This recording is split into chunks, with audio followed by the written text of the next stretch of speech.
Okay, I don't know. Whatever it is, it's not right on the teleprompter. I don't know what that is. I've never seen that. No, there is. We are going to do Sting, yeah. Okay, but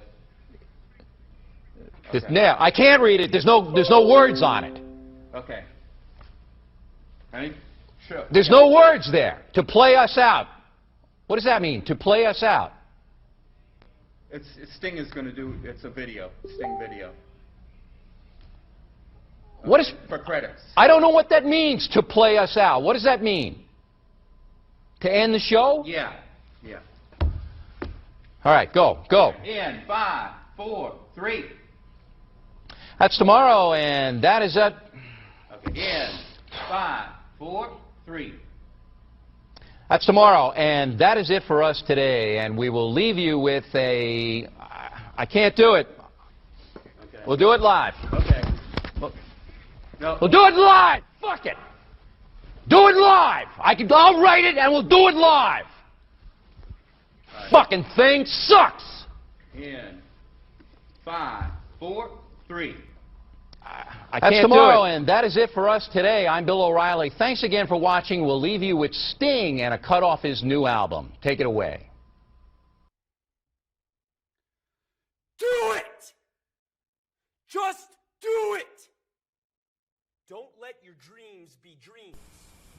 Yesterday, you said tomorrow. So just do it! Make your dreams come true! Just do it! We obviously didn't communicate clearly. We're here to discuss your surrender, not mine. Tú eres tan romántico molestando con una vipa. Me preguntas si te quiero. Yo te digo que no estoy lista y no quiero comenzar. No hay nada que empezar. Yo te dejaré atrás. Mientras gano más y más. No estás en mi nivel y tú no eres obligación. No estás motivado y tú aburre mi corazón. Eres un idiota sin inteligencia y razón. Entonces déjame tranquila mientras escriba tu canción. Tú eres tan romántico molestando una vipa. Me preguntas si te quiero. Yo te digo que no estoy lista y no quiero comenzar. No hay nada que empezar. Yo te dejaré atrás. Mientras gano más y más. No estás en mi nivel y tú no eres obligación. No estás motivado. Corazón, eres un idiota sin inteligencia y razón. Entonces déjame tranquila mientras escriba tu canción. Estoy aquí a disfrutar. Estoy aquí pero quiero gozar. Si quieres a mí pero vamos a bailar. Cintura a cintura, papi, tra, tra, tra. Bailando, gozando y me gusta tomar. Pero no quiero pendejos que no quieren respetar. Déjame pendejo, papi, ya no más. Déjame pendejo, papi, ya no más. Estoy aquí a disfrutar. Estoy aquí pero quiero gozar. Si quieres a mí pero vamos a bailar. Cintura a cintura, papi, tra, tra, tra. Bailando, gozando y me gusta tomar. Pero no quiero pendejos que no quieren respetar. Déjame pendejo, papi, ya no más. Déjame pendejo, papi, ya no más.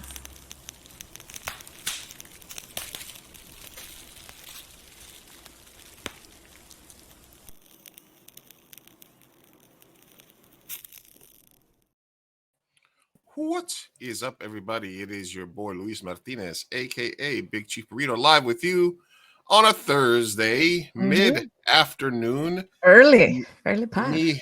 Mi Gente Show. Live and direct from San Diego, California, Chula Vista, California, South San Diego, if you will. What's up, Sophia? What's up, Lou? Nothing much. It's weird doing it at midday. What are you feeling?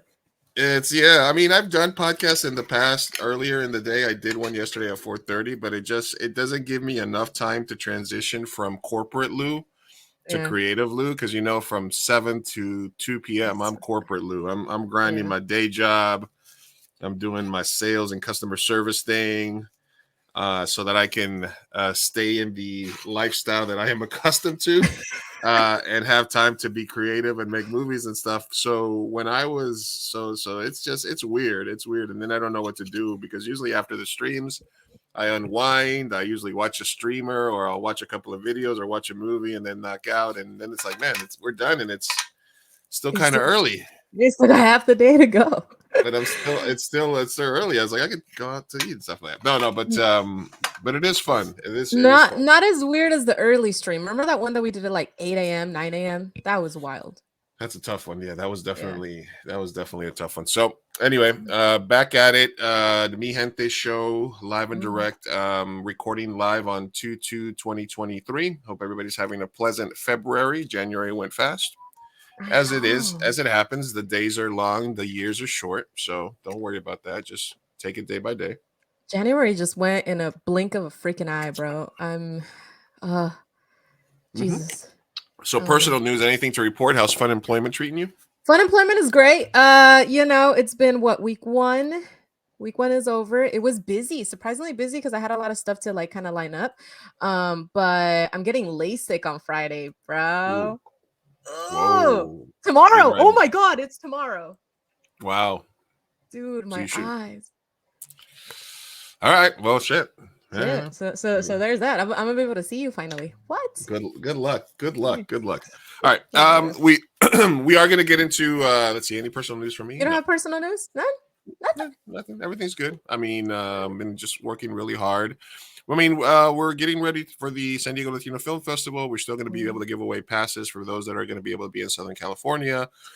The announcements went out. If there's any filmmakers that watch our podcast that follow Mi Gente show, because I was reaching out to a lot of filmmakers and you weren't selected, I want to say that it was very tough this year. For the 30th anniversary, there was a lot of people that wanted to get their movies in, a lot of publicists, a lot of studios. And it is incredibly hard to select a lot of films. But the reason that I do this, and the reason I'm part of the selection committee and a curator, is because I love seeing all the Latino XE filmmakers from all over the world that submit movies. And it really gives me a lot of, it feeds my soul to see them and to see the movies. Although you do end up seeing a lot of the same movies every year. So it's just a matter of how people make them, which is true. But I finally submitted my final list of comedies that got selected for my showcase, and we will be giving out details of that, and we'll be giving away passes to the comedy showcase as well as to the entire festival as we lead up to it. That's and we will be streaming. That's gonna feel like a weight lifted. Are you like done watching the films now? Can you enjoy I'm done it finally? watching movies. Yeah, and I'm done watching movies. Now I got to watch all the movies that I'm going to be doing Q&As for, because I also am going to be doing a lot of the Q&As during the festival because it's something that I'm good at and it's pretty easy for me to do. So it's just that's the reason. That's the reason. And then lastly, before we get to our guest, because we do have a spotlight today with a creative from the East Coast that's joining us, Talissa. She's waiting backstage patiently, trying to, just catching our vibe before we bring her on. And it is to say that obviously, as a human and as podcasters, we are aware of all the shit that's going on in Memphis and, with police, as well as in Los Angeles, where people that, where you can pull over, you can call the cops for help after a crash and they can beat you to death, or where you can get pulled over in Memphis for doing nothing and get beaten to death. And it would be, there's more learned people, and there's shows that are dedicated to covering that, breaking down all those angles, talking about it. So I don't want to seem like we are not covering it or not aware of it or ignorant of it. It's just, that's not our lane. We understand it's there. We feel the pain of everybody that's going through it. And if anybody wants to express that, we'll talk about it. We've talked about gun control. We've talked about cop issues before. We don't shy away from that. But as I always say, life is short, and there are places for people to go to talk about that, to vent, and to kind of have a deep discussion about that. We want to try to focus on just more light stuff, fun stuff, and because we got to keep going, we got to live, So just so I wanted to put that out there. I don't want, somebody's like, do you feel that you have to cover all these things that happen? And sometimes we do. We've covered shootings. There was mass shootings in San Diego and in San Francisco, the West Coast. It's all over the place, and we understand that, and we're here. But I just wanted to throw that out there, that that if we don't cover it or if we're not spending times on these things, it's because we understand that they're there, but I don't know about how you feel, Sophia, but I feel like, we touch on it and we've talked about it. But we're not necessarily like the go-to for stuff like that, Yeah, no, I definitely agree. I think that that's just it's a sensitive topic, and obviously, like, we have covered a lot of controversial topics, such as police brutality. But yeah, I hate to say like coverage fatigue as well, but there's only so many times that you can just sit here and be enraged by the Yeah. system that we live in. Go out there and do something about it, Yeah, I've been posting a lot to my Instagram and stuff like that. So like, I just feel like, man, it can consume you, and yeah. ACAB, what are you gonna do about it? All right. So without further ado, we're gonna do our spotlight today on the creative. We found this podcaster on Twitter, as we find a lot of our guests. And when I put a call out to people that wanted to come on the show, a hand was raised. So we want to invite to the pod now into the live stream Talissa V. Yeah. Hi, guys. Thanks for having me. Thanks for coming on. All the way from New Jersey. Yeah. It's already like time for me to be asleep, and you guys are like, I still have the whole day ahead. Oh yeah, what time is it over there? It's right now 8:15. I'm like, I'm just taking a shower. You were down to do this at 8:00 our time, which would have been 11. So you would have been like, listen, I'm always down. Yeah, I don't care. Perfect. That's usually when we start the show at 8 over here. Yeah, no, but we're welcoming the East Coast people, and we're trying to do it. We're doing our part, all right? Yeah, of course. To get me gente growing up. Things up, yeah. There's a whole bunch of our gente out on the East Coast, especially growing up out there. So let's jump right into it, Talissa. Podcasting, filmmaking. Where did it all start for you? What was the first? Were you a storyteller, joke teller? Were you Yeah. I don't know. You could ask my parents. Every teacher conference, it'd be like, we love Talissa, she's great, she just talks a lot. That hasn't changed. And I don't know, one day I was like watching a movie over and over, and I was like, people get paid to do that, I should do that. And it kind of clicked off. And I was always a writer.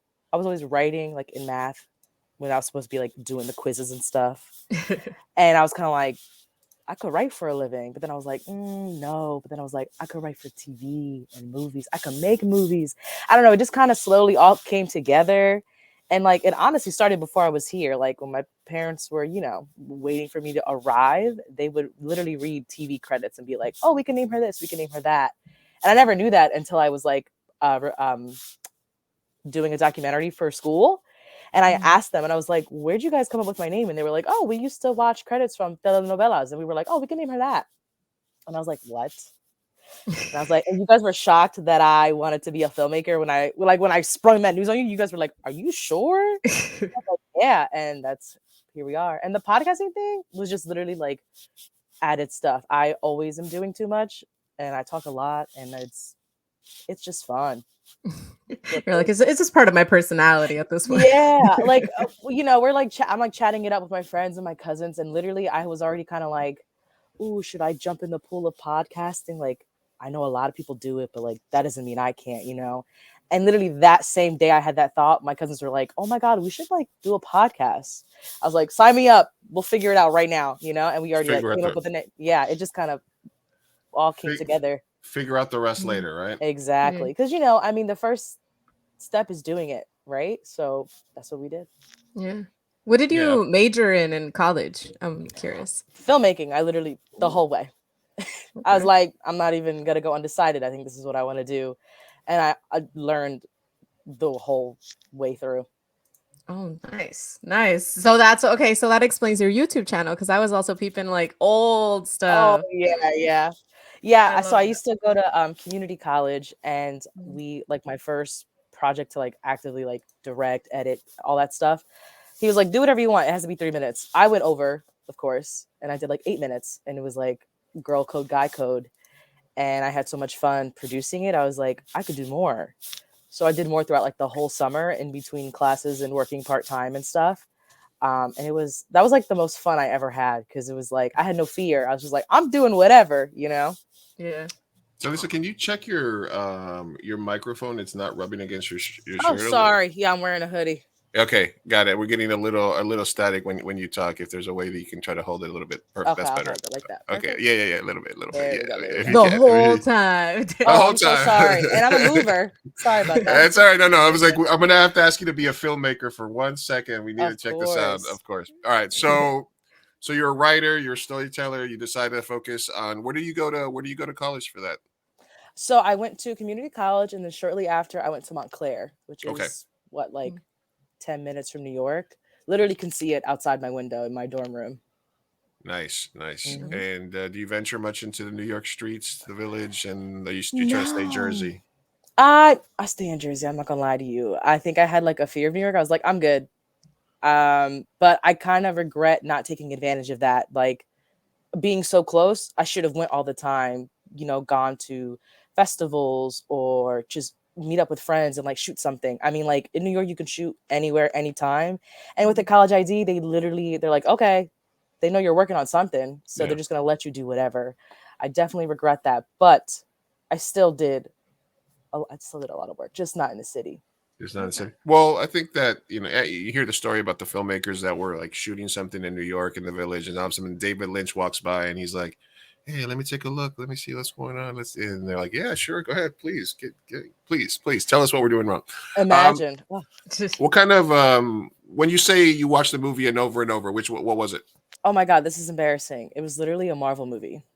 Oh gosh. And the thing is, like, I love Marvel. I'm sorry, that's like a whole other side of me. But I was watching it, and like sometimes I'll watch something so much where I'm not enjoying it. I'm like wondering what could be done better.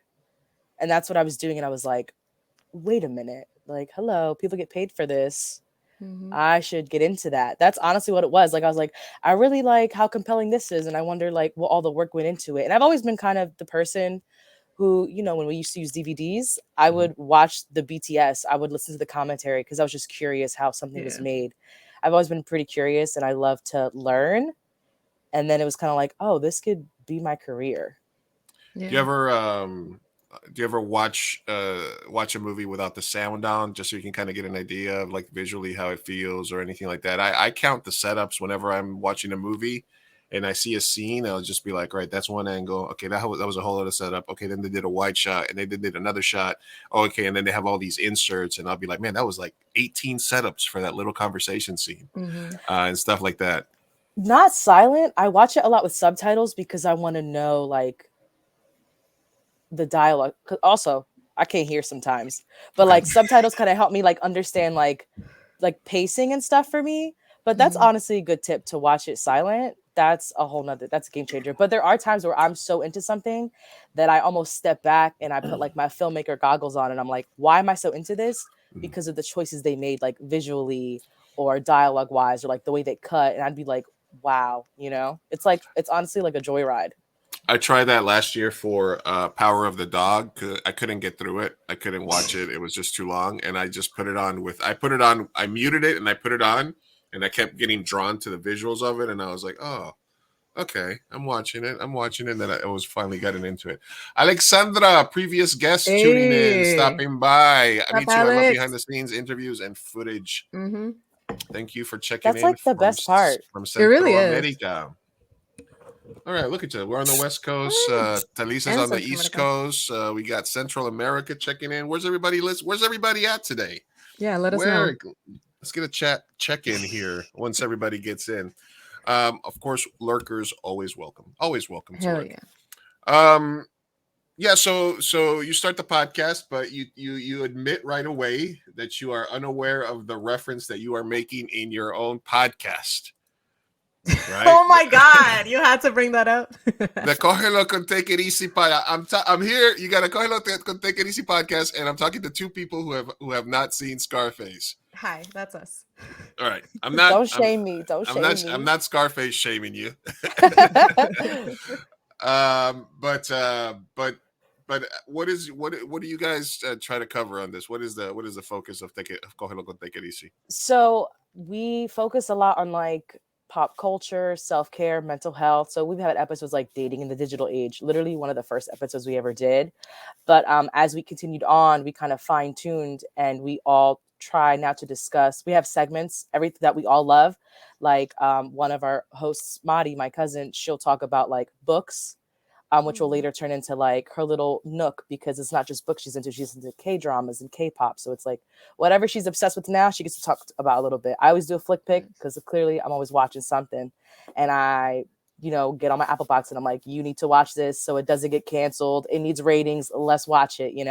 I like to think I'm the reason On My Block got a couple extra seasons, because I literally harassed everybody to watch it. And then my other cousin just joins in on whatever we're talking about and always has great advice. Okay, we're gonna hit the follow button. Thank you. And you should too find the Cojelo con Take It Easy podcast anywhere you get on Spotify. I'm assuming that you got it on multiple platforms as well. Yes. And also showing love to our other podcast, the 323, which I'm always on, Bottled Up Bitches, and then of course Mi Gente Show, where you can find Mi Gente Show everywhere you get your podcast. Literally, all you got to do is type Mi Gente Show. You can catch our last episodes. Do scorned women make the best music? I don't know. Yes. Talisa, do you think scorned women make the best music? Absolutely. Yeah. Nobody can. Jasmine Sullivan, Beyonce, Shakira. Oof. Just to name a few. There you go. See? Hell hath no fury, man. I'm telling you. Hell hath no fury. Who hosted the last episode of Cojelo? Oh, me and my cousin Hazel. Hazel? Oh, okay. Yeah. Maddie's a bit busy schooling, getting her, reading on.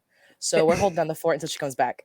So is it 3 hosts? And do you ever host like all together or? Yeah. That's what we usually used to do. And I've had like, if we know early enough, we'll have like, I had a friend come on. I haven't had many guests yet. I do want to start implementing that though. So hopefully in 2023 we can do that. All right.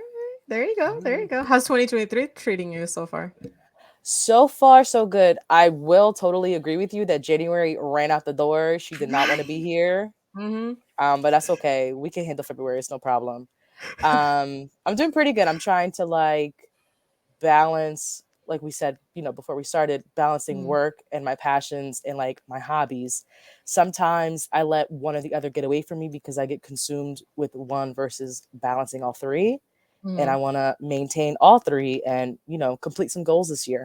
Yes, that's what I'm trying to do this year too. That was actually one thing you said in the podcast that stuck with me. You said something about like 2023 is my self-aware era. Yeah. And and I was like, same though. So what are some things that you're trying to put into 2023 that makes it your self-aware era? Definitely trying to always be a better friend. Friendships are really important to me, but also like I say I'm a writer, but I don't be writing. So I want to write. I want to be able to complete something. You know what I'm saying? So that's what I'm really trying to focus on. I'm actually part of like a women's screenwriting group, which is really awesome. They hold me accountable.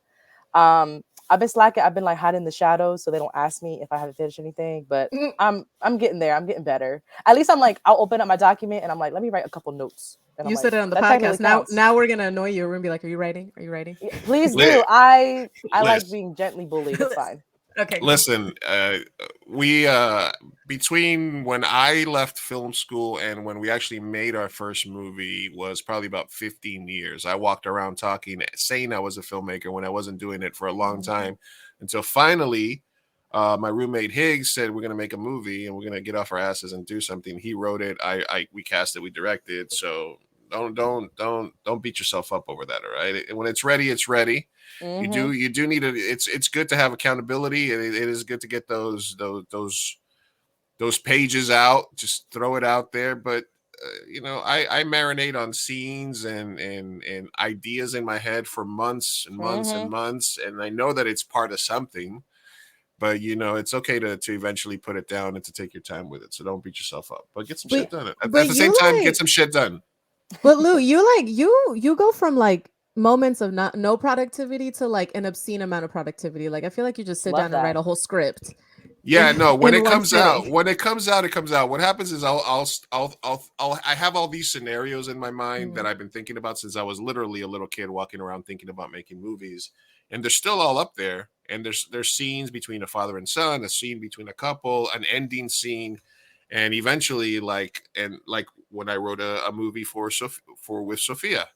I had an idea. The slapworthy concept is something that I had thought about for years and years and years, and then finally it was like, oh, I know what this is for, and then you write around that. So as long as you're thinking about stuff and you're marinating and you're always thinking about making movies, that it'll come out when it's ready. And sometimes for some people, it's just like, you just all of a sudden push out that vomit draft and go from there.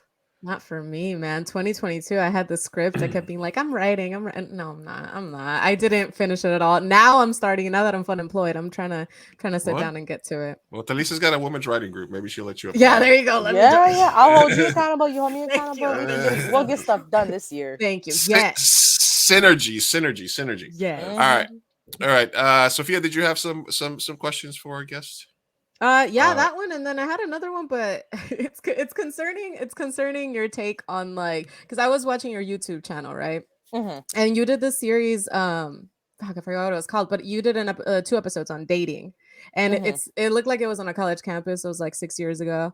So I wanted to see, that was 6 years ago. She's pulling out receipts. I'm pulling out receipts. I'm like, what is your take on dating nowadays versus before, or has anything changed? Just so at the time I was dating someone. I'm not now, so I think that could be the answer, right? But like, I like to do more. Dating is so hard now, especially since the pandemic, where we can be connected in several ways, but we're not making connections. I think that's what is really hard. And why is there always a debate on like who's paying, who's asking, who's picking up? That's true. Like, order for me, don't order for me, buy me flowers, I want to be a stay-at-home wife. Like, I think there's so much debate and there's so much rah-rah in what people's opinions are, that it's kind of like, are we being influenced by what other people want? Do we even know what we want? I don't know. There's just so much going on about it. It's messy. That's just what it is. Is the default these days the split check, or is the default still whoever asked? Whoever asked. Thank you. There you go. Okay. Yeah. Oh yeah. I think it depends who you ask. I think there's still a lot of people that go with the like men always pay, and then there's men that are like, no, at least half and half, or like, I don't respect her if she doesn't try to pull the check at least, offer. And then right, like pretend, like put your fingers in there, be like, oh yeah, find my wallet. Reach. There's that whole How I Met Your Mother. All I want is the courtesy reach. All I want is the like, but you can't just be like, you gotta like reach. You gotta like you have to play the part. You have to commit to the reach. You gotta go. Don't just be like, no, I saw the head fake. Does it bother you if a girl immediately goes like to her purse when the check comes in, Lou? Like, fuck no. No, it doesn't. Like, no, not to pay. I'm just mean like she hides, like she's kind of like avoiding it. Oh, like, if she starts playing with stuff, yeah. Oh, if she looks away, or well, listen. If I establish that I am taking you out, hey, would you like to go out? Let's go out. Hey, let's go out for sushi. Then no, then even that, or I'm going to the bathroom and I'm taking care of it before I get to the table. I'm just saying, hey, I already took care of it. Let's go. That is a nice move. That's an awesome move right there. That's great. That's the closer. Yeah, definitely. Well, damn, that's smooth. Hey, listen, little words of wisdom from your boy Lou right here. Look, if there's ever that thing, you go to the waiter, you're like, hey, can I take care of that real quick? Boom, and then you just show up at the table and say, and then she's like, oh, do you want to get the check? No, I just took care of it. Let's go. And that gets rid of the like, will she, won't she? You got some points right there coming out. She's gonna look at you from the table. She's like, oh, all right, okay. Yeah, she's gonna tell all her friends in the car, girl, you won't believe what he just did. Yeah, she's like, girl, I'm glad I wore my good panties. All right, anyway. Oh my god. No. Is opening doors still okay? Is that kind of shit? Because I hear all this manosphere shit where it's like I tried to open a door for this lady and she gave me an attitude and stuff like that. Look, I was just the way I was brought up. If I see, hey, I'll open the door for somebody. Sometimes you get a thank you. Sometimes they just walk through. I'm not going to give an attitude no matter what. But how do you guys feel about that? You want to go first, Talisa? Like chivalry. Yeah, I like chivalry, but it's like I don't think it's it. But like I distinctly remember knowing a guy who like made it a point. He's like, I don't open doors for women, and I was like, that's really weird behavior. Okay. So he already put himself in a column. Yeah. I think opening a door is perfectly fine. Maybe don't run to do it and be aggressive about it. Just if it happens, it happens. Let it happen naturally. I think that's just kind of like. Or expect a thank you. yeah. Like I just think you gotta roll with it. I think a lot of people have expectations. You win some, you lose some. You just gotta keep going in strides. What about you, Sophia? Yeah, I think chivalry is always welcome. Okay, if you're putting out that energy, I accept it. I like it. It's great. It doesn't mean you have to, but it's nice if it's there. And don't force it, definitely. And don't expect a thank you. I will give you a thank you, but don't expect it.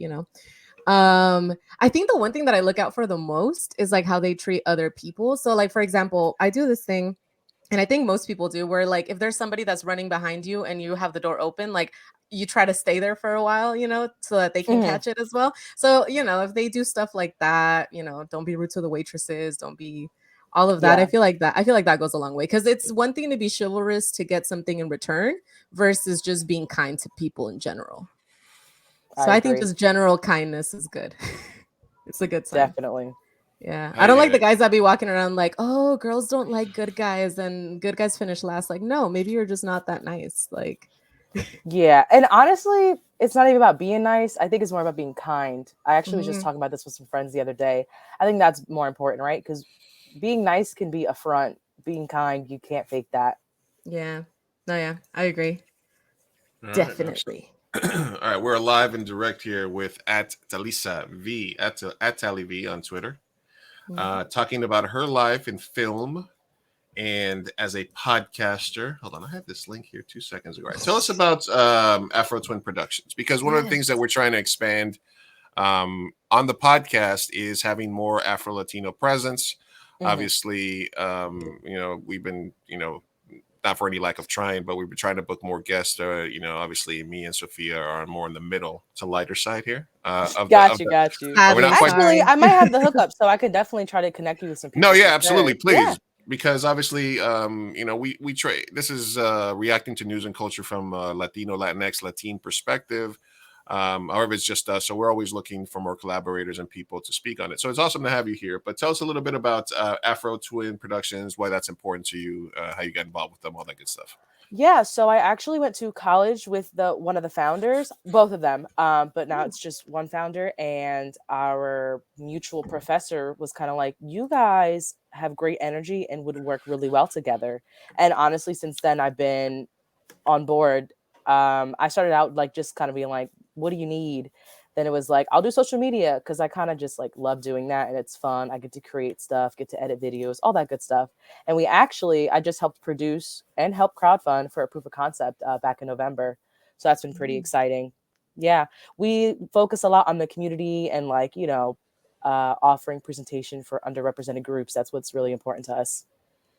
Nice. That's absolutely. Awesome. And you're mostly in your role as an editor, cutting short clips, or are you shooting short stories or promos? Yeah, so I like my role's like media director. I help a lot behind the scenes, but this year I definitely would like to get on camera. I mean, look at me doing it right now. Wow. Yeah. I thought I'd never, Listen. You're so natural, I'm trying more darling. That way. Thank you.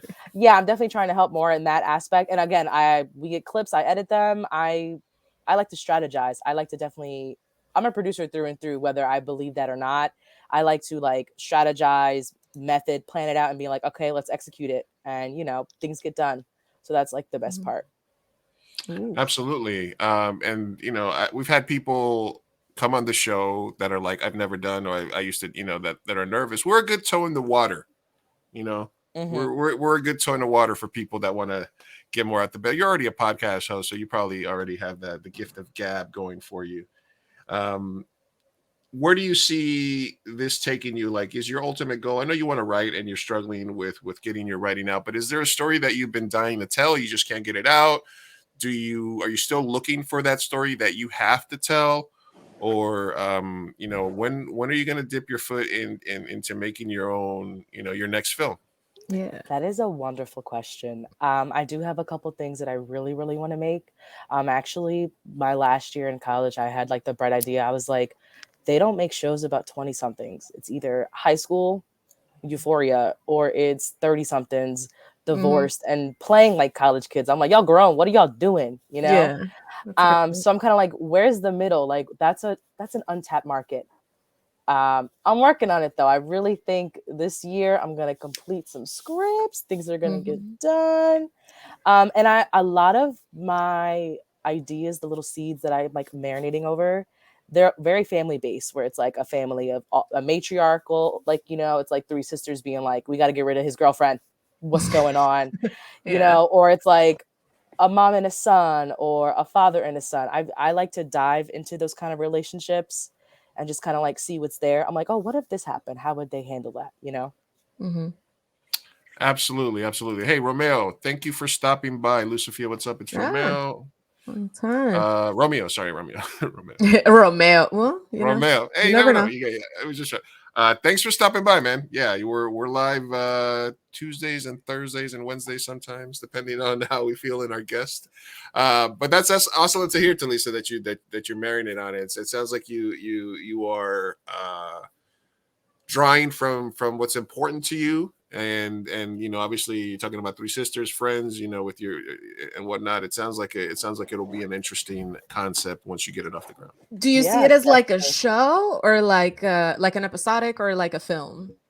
I definitely see my 20-something concept. I see that as a series for sure, because there's so much that can go.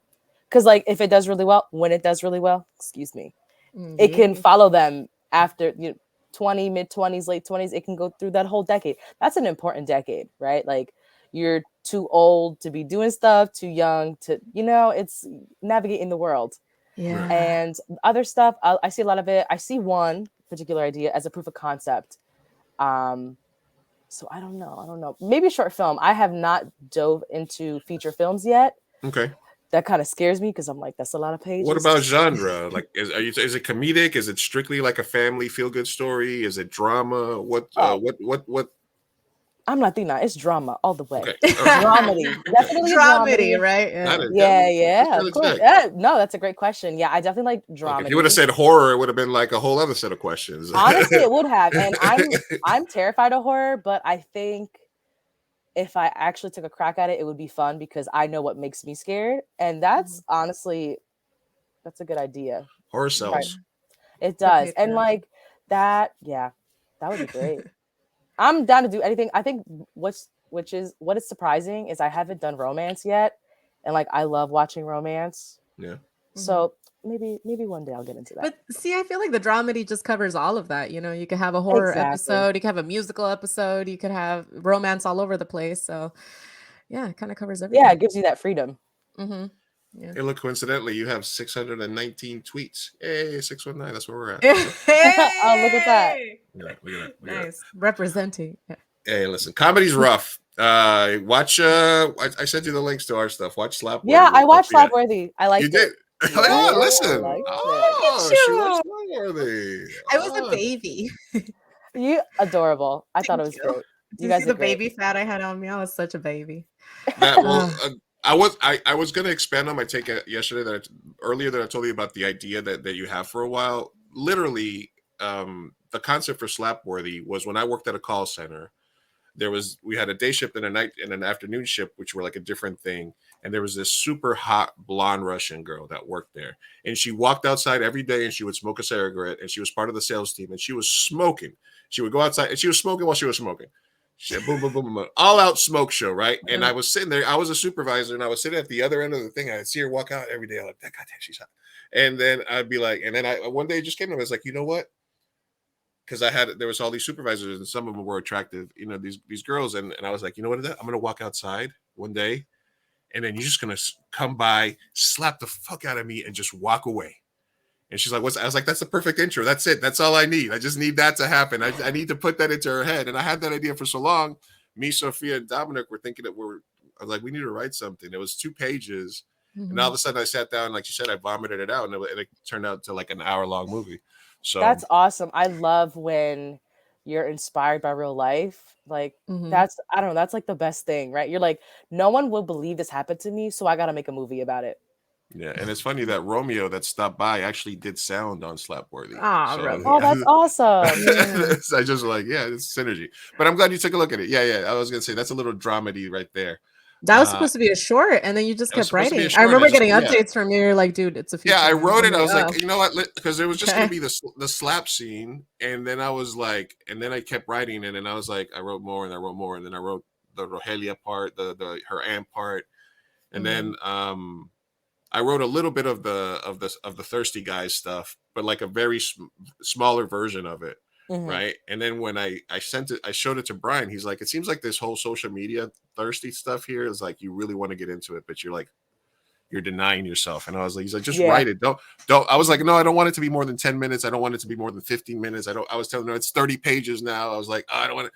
And then it finally ended up at like 57 pages. So, those little ideas that you have in your head, when you get the inspiration and when you combine that with like what's going on in your life, it can happen, and those things. Yeah. And that got us into some festivals and, got her a poster. So it was pretty good. That's awesome. Congrats to you. That's it. Finishing something feels so good. I can't wait for that to happen. You'll get there. It's been a minute. There's nothing like saving the final draft of the script. There's nothing like day one, shot one. And then there's nothing like being in a theater and having other people watch it. Like as a filmmaker, can't wait. It doesn't get better than like the first shot of the first day, and when you get to see it on a big screen with your friends. So, do you guys do? Oh, go ahead. Now, have you ever considered doing? Have you guys I don't know if they're popular out there, but have you guys ever considered doing like a filmmaking competition, like a 48 hour or 72 hours, just to sort of get their gears running and stuff like that? Or I think there is one in New York. It's like women film. I know New York definitely has a 48. Yeah, so I actually had a couple colleagues who've done it, and they had a lot of fun doing that. That's the only one that I really know about. I know that would be fun. There's also also a couple of 72-hour film races that are pretty interesting too, which is not as much pressure, but you still got it. Yeah, it's good for team building. I work under pressure though, so like, I think that's what'll get me to be like, I gotta do it, I gotta finish it. And as a script, and as somebody who has written probably 7 or 8 scripts for 48s, it is a good exercise as a script writer because it forces you to write, because you get that genre, you see your actors, and you're like, I gotta write something. Yeah. And so you just you think it really helps you like activate those gears that get you to the next part of the story and part of the so I recommend it. Thank you. I definitely will look into that for sure. All right, we are live talking to a content creator as ourselves. I didn't have you on the panel because you were busy, but let me just ask you this question that I asked the other podcasters that I spoke to yesterday. As a podcaster specifically, what do you think the biggest challenges that young small podcasts face to sort of make that leap from like a small podcast, maybe a couple of your friends are listening to something that has like a wider audience? I think what makes it difficult is like, I'm trying to think like the best way to explain it. I mean, we're like competing with big dogs, right? Like think of all the big podcasts that have millions of money in advertisement, brand awareness. They have a producer, an editor, a researcher, where if it's just you and your 2 friends, it's just the 3 of you kicking it back, which is genuine. So we have authenticity, but I think what's hard about getting big is just the market, right?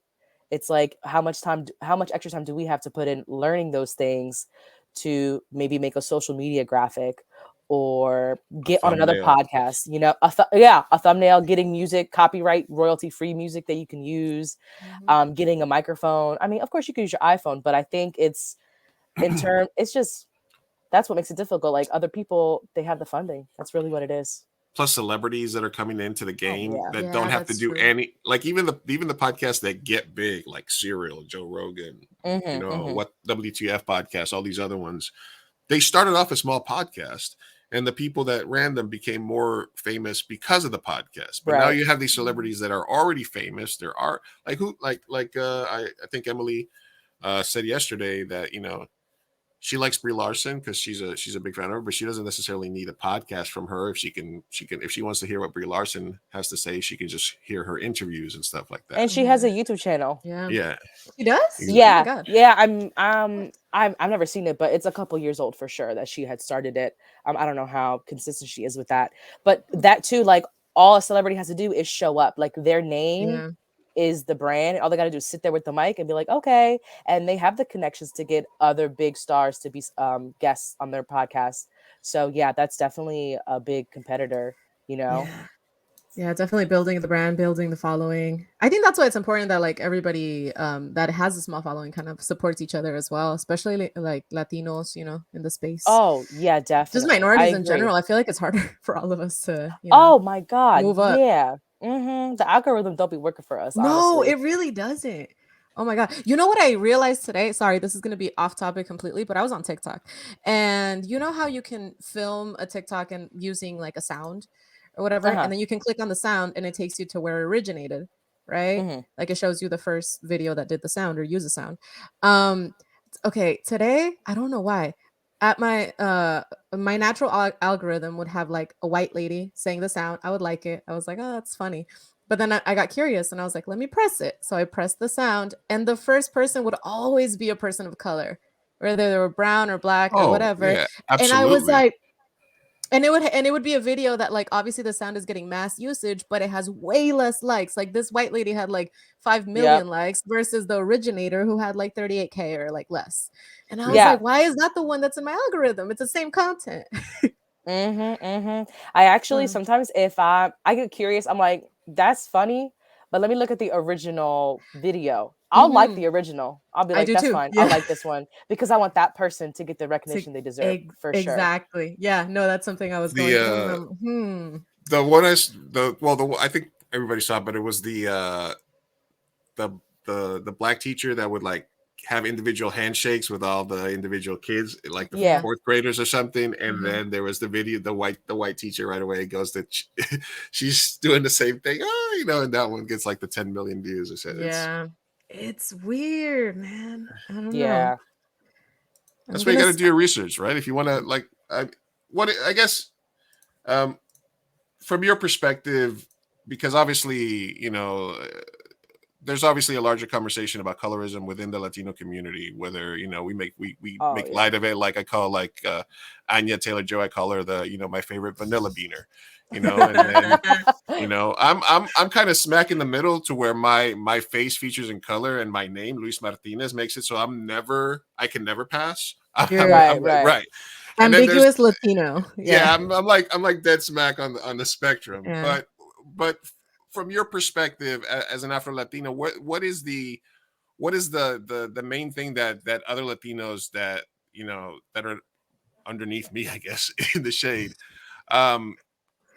can listen to about like how to bridge that gap or how to be more, you know, respectful of that change? I don't know if I'm phrasing it the right way, but I think I know what you mean. Right. I will say though, I don't identify as Afro-Latina just because I don't know all of my roots yet. I am, of course, a little bit darker in complexion and like definitely get it from my dad. You identify more like as Caribbean or as yeah, like just because I don't want to take that away if that's not what I am, because I don't know yet. And I've been curious. I'm like, do I want to do 23andMe? Will they even tell me what I want to know?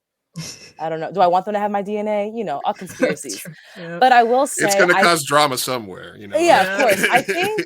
I think the first step, it takes a lot of deprogramming, because there's a lot of things that we're taught in all forms of media on how to view other people. Like one small portion is like, think of like Disney movies and all their villains. They're all like the same shade of color. So that kind of gives you like a subconscious view of what those people could be like if they were human, right? And I think it's a lot of deprogramming and learning like, okay, why do I have this bias? Why do I prefer this over that? And then like, kind of like we were talking about TikTok, if we click a sound and we see that the originator is a POC, maybe we should give them the like and the engagement. And yeah, that may sound like work, but it doesn't take much to do that. And that could get them their next big break, and almost like you said, with like working together, you should network across, not network up. Network across, so we all come up together, like Issa Rae said. And I think we just need to build community and learn to like work together. Like we're not different. If we're all creatives and we all love to do what we do, why can't we just help each other? I know that's probably not like the best answer, and it almost sounds a little hokey, but that's what it is. Good answer. It's a good answer. I try. Very would rather kumbaya. I be like it. no, I understand what you're saying, and you know, it's if you're gonna be an ally, or if you're gonna take the time to try to bridge that gap, and if you're about it, then you know you need to move better, and you need to put in that extra work. You got to do the extra steps. If you want to be if you want to be a vegan, you got to stop eating meat. If you want to, right? If you want to work with if you want to work with Afro Latinos, we got to look for them. And it's honestly, it might be harder to find them because, like you said, the algorithm doesn't work for us. Right. You know? No, But literally, like, I was like, even for my other show, I was Fireside Chats, where I like to have different types of guests on and talk about their lives, and I wasn't finding them as easy as it would for that, to the point where I would have to, the ones that I would know, and I'd be like, hey, you know, listen, I'm looking for more contributors to Mi Gente show. I want to talk more. I want to make sure that I'm covering a lot of different bases and points of view. So if you're going to do that, then you're going to have to go out of your way, and you're going to have to put yourself in a, you know, sometimes in an uncomfortable position as a filmmaker. And this is a bigger filmmaking conversation, which we've talked about before on the show. When you cast a film and you write a role, right? Which, you know, we got the Diversity in Film Award a few years back because we just like have like an open ethnicity casting, and we're pretty much in Southern California. They gave us an award for doing what we do because it was just we're all a bunch of mix of people and stuff like that, and we're all making movies, and they're like, hey, you guys are getting an award for that, and I was like, okay, sure. So when and this is advice for filmmakers, is when you cast a movie and you're writing a part for a marginalized group, if you're writing an LGBTQ part, if you're writing a disabled part, I used to think that and at the end of the day, I think it's still true. It is your movie, so it is your final decision. But I think as a filmmaker, to feel clean about it, you have to reach out to that community and try to find somebody that fits that role first. Yeah. If you go through that, like, you know, and I always bring up the example of Dominic and the Bike Thief. I needed somebody that speaks Spanish. I love Dominic, and he was a great physical actor, and he was perfect physically and visually for those physical parts, but he couldn't speak a word of fucking Spanish. Right? That's me. Don't shame me. and that was fine. So I literally just minimized what he said and did a voiceover, and it worked out pretty good. But I felt, you know, but at some point I was like, man, maybe I should have given that role to a Spanish speaker. Yeah. You know, I hate to say I told you so, but I told you so. but I thought about that, and I think as a filmmaker, as long as you're honest with yourself, like you say, if you're doing the work, if you're doing that self-reflection, if you're trying to be deprogrammed, then what you do is you go to those communities, because, like, you know, I used to say, well, you're gonna, obviously, if you're gonna do a part with a person that's a quadriplegic, and you can get Bryan Cranston from Breaking Bad to do a movie with Kevin Hart, right? That movie is not getting made unless you put Kevin Hart and Bryan Cranston in it. Yeah. And of course, it would have been nice for somebody that's a quadriplegic actor to get that part, right? Because those are the only parts that they're really going to be available for. And back in the day, I was colder, and I was like, well, maybe somebody should tell the quadriplegic person not to be an actor. And that was more like an asshole thing to say, because you know, deprogramming and whatnot. But now I think that it is in line with kind of being a filmmaker and going about the process, to at least you have to go into those communities, try to find somebody from there before you say, okay, I'm going to use this person that I'm comfortable with. And that's kind of a weird place to be as a filmmaker, if you agree. No, I absolutely agree. I think it's easy to do the norm. It's easy to be comfortable with what you're doing. Yeah, when I was casting for my senior thesis, I was like, obviously, I was like, oh, they have to be Latino. I was like, that's number one. But it was so fun to see so many different people, and that worked out really, really well.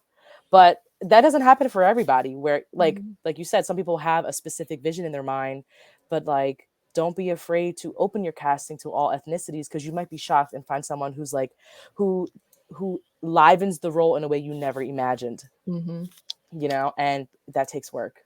And I think what would help with that, though, is like not only deprogramming, but also being in a community with people who think like that as well. You don't want to be with other closed-minded people, because then it's just easy for you to follow along. If they're like, we're only going to find a 6'5", blue-eyed, blonde-haired person, you're just like, okay, that's what they want. That's what I'm going to do.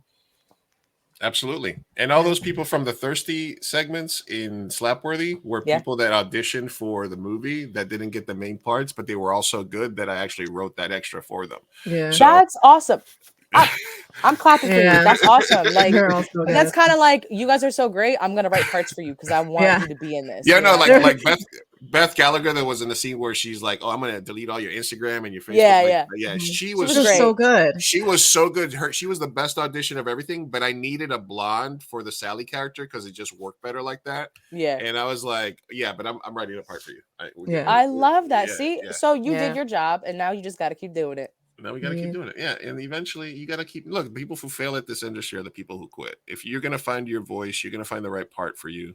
You're gonna find a way to get shit done. Don't even worry about it. Just keep doing it. As long as you got a side job to help give you some money, just keep making art. Yep. All right, we're talking live with Talisa from the Cojelo con Tequerisi podcast, man. You gotta hielo con Tequerisi. You're gonna have a heart attack with that, man. You gotta relax. You can find them at Cojelo con Tequerisi podcast, and you can follow her on Twitter at TaliV. And we've been talking about her life in the East Coast, podcasting, filmmaking, whether or not she should do the 23andMe, and then write a script about whatever drama comes up afterwards. That would Sophia, be a script. Sophia, what do you you got anything else for well, the whole Mortal Kombat telenovela with your name.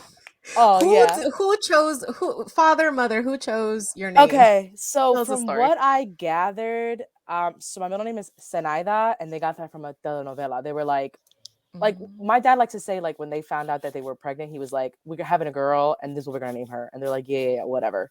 But he was right. So I'm pretty sure he picked my middle name, and then they like both were like, "Oh yeah, Talisa Soto, Katana from Mortal Kombat, hell yeah!" And like, what's funny is I love Mortal Kombat, so I just feel like it was predestined. That was fate. Are you a gamer? Oh yeah. Am I a good gamer? No, but I'm a gamer. Yeah. Okay, nice. All that matters that you get out there. That's all that matters. Yeah. Yeah.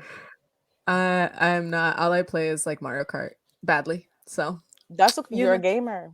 That's okay. If you're pressing buttons. God. I'm adding that to the resume. Thank you. Please do. It like helps with dexterity. I don't know. I mean, it hasn't helped me at all, but like I love it. It's therapeutic. And are you clumsy? Oh yeah, for sure. Okay. And like video gaming is just another form of storytelling. The last game that I completed and like I'm obsessed with right now is God of War Ragnarok. That was the best thing that I ever experienced, next to The Last of Us, clearly, which is now a show that I'm also obsessed with right now. So yeah, I'm telling you, I'm like, how do you like it so far? The Last of Us? Mm-hmm. Oh, I think it's phenomenal. Listen, when they announced that Pedro Pascal was going to be Joel, I said, sign me the hell up. Okay. Mm-hmm. And he's doing phenomenal. I really want him to win awards. I think he will. They're just doing really, really great. Third episode, tearjerker for sure. It was a tearjerker, but I felt like people were like, people were making it seem like, I mean, we're not no spoilers, no spoilers. Okay, no spoilers. But people were making it seem like it was just out of this world good. And I was like, it was really good, but it wasn't like right like an 8-tweet post about it, I think maybe because of the fact that it's covering something that's not covered enough and did it in that way that maybe that's why people are over it. But I was like, okay, yeah, I like it. I appreciate it. We need more of this. But I wasn't as effusive about it as other people, though. Yeah, I was definitely taken away. And I agree. I think it's more about the intention behind it that has people being like, wow, 11 out of 10. I definitely agree with that, because I was kind of like, when I was watching it, I was like, this is not in the video game. Yeah, and then I was like, I played the game as well, Yeah, and I would like say it throughout the whole episode, but it was like, this isn't in the video game. Oh, this isn't in the video game. Crying, this isn't in the video game. Like it was refreshing. But yes, I agree that I think what's funny though is some people gave it hate because they were like, that was ridiculous.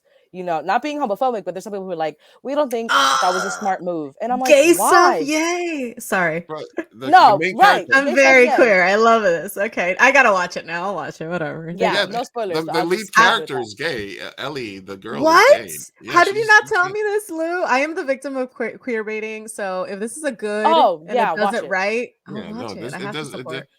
it definitely does it right. Also, I'm not a huge fan of Bella Ramsey as Ellie, because I think that was more of a game of, I think that was an HBO casting, because it's literally the giant slayer and the red viper. It's Yeah. like he was in Game of Thrones, she was in Game of Thrones, she was, you know, she was from Bear Island, the lady from Bear Island, the giant slayer. That's the lead. So it's literally the giant. Well, if she had to live, she would have been a giant slayer. But she did slay a giant. And the Red Viper. So it's awesome. But it's more of HBO casting. I really don't like. I do everything else about it. I like, and I like that they're not sticking 100% to the story of the game, Yeah. but just taking that universe and expanding on it with all the backstories. And I Yeah. think they're just building a really deep just universe that won't need the game as much as other shows. You know, Exactly. In a way, it's almost like paying homage and then like expanding in the world. I will say I am biased. I like Bella Ramsey, but I see a lot of people's points where they're like, she's okay. I'm not really sold on it yet. I think, I don't know. We'll see. I'll give her a chance because everything else is great. So maybe she'll win me over, but I just can't. I can't not see her in Game of Thrones when I see it. And she's a little girl. Okay, I googled Yeah. it. I get Yeah. it. She also did You voice don't remember acting. the lady from Bear Island? Dude, I have terrible memory, and like, yes, I watched Game of Thrones, but that was how many years ago? Jeez. Yeah, read the I books. reread the didn't really books. watch, but I know enough. Like I was like, oh, she was in that. I watched some of it. I watched the last Okay. season though too, just to like, because I know No, everyone that's the was. worst. I know that was bad. I was like, oh, okay. You need to watch But- at least the Pedro Pascal season if you love. Oh, him so I much, did. like- I did. Oh, okay. Good. And I was, and like, you know, I'm new to it, and I was like, this guy's amazing. And then they did what they did to him, and I was like, I feel disrespected. I'm gonna leave. And Yeah, I think was that's angry. probably when I stopped. I was like, what was the point? That was the most know. fun I had. It will not get funner from here. No. Yeah, I was like, No. this, forget it. Never mind. I feel you. All right, guys, we're live here. An hour in, baby. An hour and in with Mr. Damn, that Lasavi. flew by. Jeez. Yeah, that flew by. All right, so interview's over basically, but we still are going to have you hang around for a little bit. We are Okay. live. We're If gonna you would remind like to. If you Of would like to. course. If you would I'll like have to. it fun. Okay, so we're gonna do an anonymous way. We're gonna do our bracket bit for you because you are a guest, and I have prepared one. And we will first remind everybody that you can go to sdlatinofilm.com to get your passes for the 30th anniversary of the San Diego Latino Film Festival, San Diego, California, March 9th to the 19th, coming up in about 6 weeks now. We at Mi Gente Show will be streaming live at least a few days during the event, and we will be giving away passes both for single shows for my comedy showcase, and we will be giving away 2 full festival passes as well. So make sure that you are following at Mi Gente Show, following 2 a.m. Burrito, because it's probably going to have to be some sort of make sure that you're following us across all the platforms, you know, for an entry and stuff like that, and get you guys going. Because I'm looking forward to giving that away and being there. Opening night party March 9th, closing night the 18th. We'll be there a bunch of the days, so just go to sdlatino.com. Yes, Mello, we will be giving away. We will be giving away 2 full festival passes. She's doing all the artwork. Well, she's doing the art installation, so she don't need no passes. But we will be giving it away. All right, Talisa, you are Netflix binger. Yes. You Well, are maybe not anymore with this whole password stuff, but yeah. There you go. Oh yeah, Jesus. Oh yeah, we should talk about that. But you are also an MCU fan. yeah.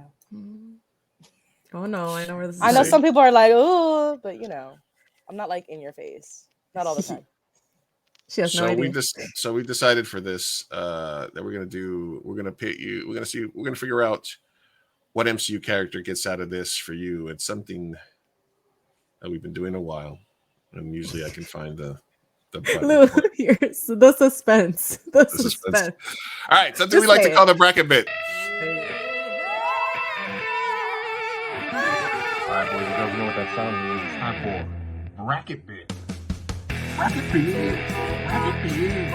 Woo, woo, woo, woo. Bracket bit. Bracket bit. Woo, woo, woo, woo, woo. Fireside chats.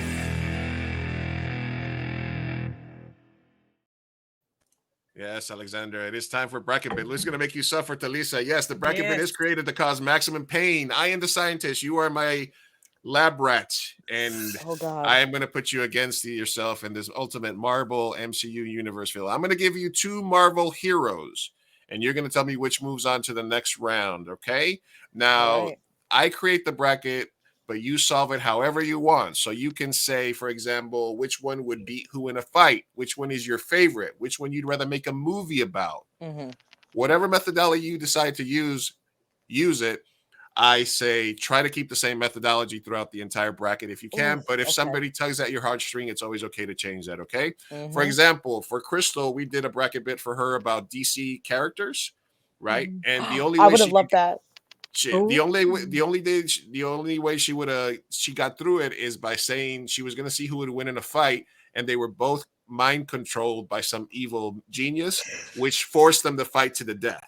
So she's like, that's how I'm going to solve the bracket, and that's how she was able. You know what I mean? So whatever you decide to do, it's up to you. All right, you ready? I think so. All right, here we go. All right, in the DCU MCU duel, we got Captain America versus America Chavez. I didn't think it was going to be this hard. Right off the bat. Right off the bat, damn. It could be whichever's your favorite, whatever you want. She can do what she can figure out whatever she wants. I think I just have to pick America Chavez just for solidarity. That makes it easy for me. I'll just do that. All right, here we go. We got a culture pick. All right, we got Vision or the Eternals playing as a team. We're picking the Eternals because Vision is just. Go ahead. You know, speak on it. He's a butler with superpowers? No, not even that, because I like that. But like compared like the Eternals to Vision, like technically is Vision even here anymore? No. So we picking the Eternals. All right. We got Black Panther or Blade. Black Panther, that's easy. Valkyrie, I misspelled it. Or Star-Lord. Okay, Star-Lord and MCU, right? This is right. I picked Valkyrie. Yeah, because if it was video game Star-Lord, it would have been him. But Spider-Man or Groot? Which Spider-Man? That's a good question. Miles Morales is further down, so this is traditional Spidey. Spider-Man. Okay. Still going Spider-Man. All right, we got Gamora, who I went to high school with, or Ant-Man. Oh my gosh. What? He was gonna drop that in there, like he was gonna drop it in there, yeah. I'm serious. Hey, Zoe Saldana went to my high school in Queens. You didn't shoot your shot. She was a year. But I was a senior. She was a junior. I was in all the plays and I was in drama class, but I don't remember. I don't know if she didn't get into acting until later, but I have no idea. There was probably also there was at least 300 super hot Dominican girls in that high school. So I'm just saying, like I probably could have been, but we were there at the same time. I was into movies, I was into acting. I don't know what happened. It's like my biggest misconnection regret of my life. Could have been married to her, just parallel, just forever parallel. At least I have something to talk to her about when if I see her on a party in Hollywood. You know. Right. Well, I'm picking Gamora just off the bat. Ant-Man can go. You know. All right, War Machine or Daredevil. Oof. I'll pick a War Machine. I am a roadie lover through and through. People are like, really? Yes, always. All right. We got Drax or Thor. Thor. There you go. We got Black Widow or Kate Bishop. Ooh, Black Widow. We got Hawkeye or Punisher. Punisher. Falcon and new Captain or Miles Morales. You really put those two against each other? Like that's crazy. I can never pick a Captain America. I'll pick Miles Morales. All right. We got Luke Cage or the Hulk. Hulk. We got Scarlet Witch or Storm. Oh, we love seeing Scarlet be a baddie. We love it. Yeah, I'm just gonna pick Scarlet. Okay. All right. Gonna have to. I haven't seen Storm in a while, so maybe that's recency bias. Right? Yeah. Honestly, yeah. Until they characterize Storm correctly, I'm picking Scarlet Witch. Like that. I mean, they kind of messed her up too, though. But that's neither here nor there. All right, we got yeah. Listen, and the reason we didn't talk a lot about, even though I knew you were into it, the reason we didn't talk a lot about an MCU is because I knew I was saving it for this. So if there's any of these that you want to expand on, please feel free. Yeah. To pontificate. All right, we got Miss Marvel or Captain Marvel. We're going Miss Marvel. Are we going Nick Fury or Nebula? Nick Fury, because it's Samuel L. Jackson. Like, yeah, that makes sense. We got Dr. Voodoo or Iron Man. Iron Man. All right, Iron Man or Nick Fury? Iron Man. Yeah. Miss Marvel or the Witch? The Witch. Hulk or Miles Morales? I'm gonna go Miles because Into the Spider-Verse, one of my top 5. Ooh. Top 5 animator or top 5 period? Period. Even though I am a big animation like lover, but just in general. Black Widow or Punisher? What do you like, Black Widow? Why do you like Punisher? I like the Punisher because of John Bernthal, even though, Yeah, that's what I was thinking. He did what he did. But like, would it be right to pick him if I never finished his show? Like, that's kind of like That's all right. I'm gonna pick Black Widow because I did like her movie. I was pleasantly surprised. Okay. Punisher gets kind of lowered for me for a second since so many like cops and thumbs love it so much. The irony in that is astounding to me. Yeah. It just gives it like a weird vibe that they're all have. It like, does. Weird energy follows him for sure. Yeah. All right, we're going with Black Widow. All right, War Machine or Thor? War Machine. I love Rhodey. He's my bestie. Gamora or Spider-Man? Spider-Man. Ooh. Valkyrie or Black Panther? Black Panther. The Eternals or America? America. Or the Black Panther? Black Panther. Sorry. Damn. Spider-Man or War Machine? Oof. I know people are gonna hate me for this. I'm picking War Machine. But like, it's because I'm such a nerd. You got a Spider-Man right here. Yeah, because Miles is still in there. Yeah, we're good. I just love what he represents. Like, he's Iron Man's best friend. I don't know. They were MIT together. I just love the history. Yeah. Yeah, and also he's Iron Man. He doesn't have to be a smart one. He gets all the technology. Yeah, like he gets all the benefits without he's like, okay, I'm chilling. Yeah. I'm literally a war machine. All right. Black Widow or Miles Morales? Miles Morales. Scarlet Witch or Iron Man? Iron Man. Ooh, listen, man. Top 4. I think. Yeah. Listen, all the movies and all of that shit for me. Listen, and I'm not usually like, and I'm not saying that I'm just like I'm not a huge comic book movie fan. Like they do kind of stick to some. They're generated by an algorithm. It feels like to me, but I'm serious. After being there, I want to talk to you about the Avengers Initiative to like him. Spoiler alert. Saying I'm Iron Man at the end of that, and the relationship between him and Spider-Man, I think for me was like also the heart of that whole thing. So it had its beats, and Iron Man. It definitely did, yeah. It's I'll elaborate after when I tell you who my number 1 is. We got Miles Morales and Iron Man, and this is tough. It's gonna have to be Iron Man. Yeah, that's what it is. Black Panther or War Machine? Black Panther, because Wakanda Forever was that movie. This is a tough one. This is the beginning. This one. It's like the beginning and the end, right? Because like it's the beginning and the end. It tugs at your heartstrings. This is hard. Hold on. Let me absorb your pain here. Yes. I'm becoming more powerful. Yeah. Like the Infinity Stones for me. No, right? And they're just paperweights. Just paperweights. I just want to say to the runner-up. Great movie. But I'm picking Iron Man because like I'm nostalgic and like that's what started it all. Yeah. I love Iron Man. I love Tony Stark. I love who he represents, right? Yeah, absolutely. A man who makes mistakes and is always trying to fix them. Maybe in ways that he shouldn't, but I just love him. Sacrificed himself? You know? Yeah, He I hated that. True. I was like, "What are you doing?" Yeah, But you yeah, know, he did what he did. He did it. He did it. Does This is not love That Iron Man. wasn't. I'm like sweating, but it wasn't that bad. all right. You survived the bracket bid. Congratulations. Yeah. That was fun. Yeah, you like it? All right, good. See, Alexandra was put to the test as well. Everybody has to go through it. It's awesome. All Let right. me tell you something. If you would have done DCU, I would have picked Bruce Wayne all the way, and I would have told you how much I love a battered man. That's what I. That's what it is. Like, can you tell I have a type like Tony Stark, battered, beaten up, sucks at love? Like I'm like, I love him. I'm seeing a pattern here, so Lisa. Yeah, We're yeah. gonna talk We about. don't. We don't. Yeah, we don't talk about that. You need to find yourself a boxer or something. You know, all right, here we go.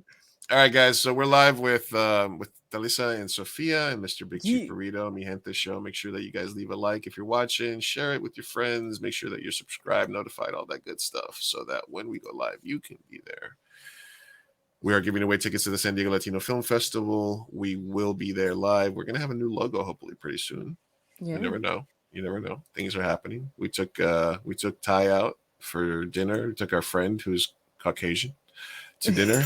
And the funniest thing in the whole night was he talking about how spicy all the food was. Oh, yeah. And me and Sophia were just like, We're like, what? I'm like, oh my God, this is awesome. It's fucking flavorful. It's just the right amount. It's not too. And then Ty's like, wow, this is so seasoned. There's so much seasoning on this.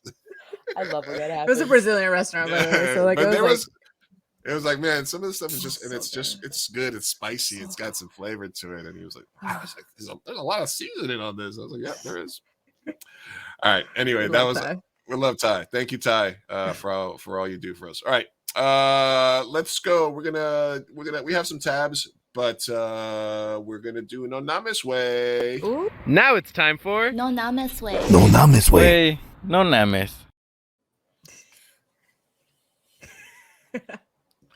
Anonymous Way, anonymous advice from unqualified podcasters. And we have our guest here as well.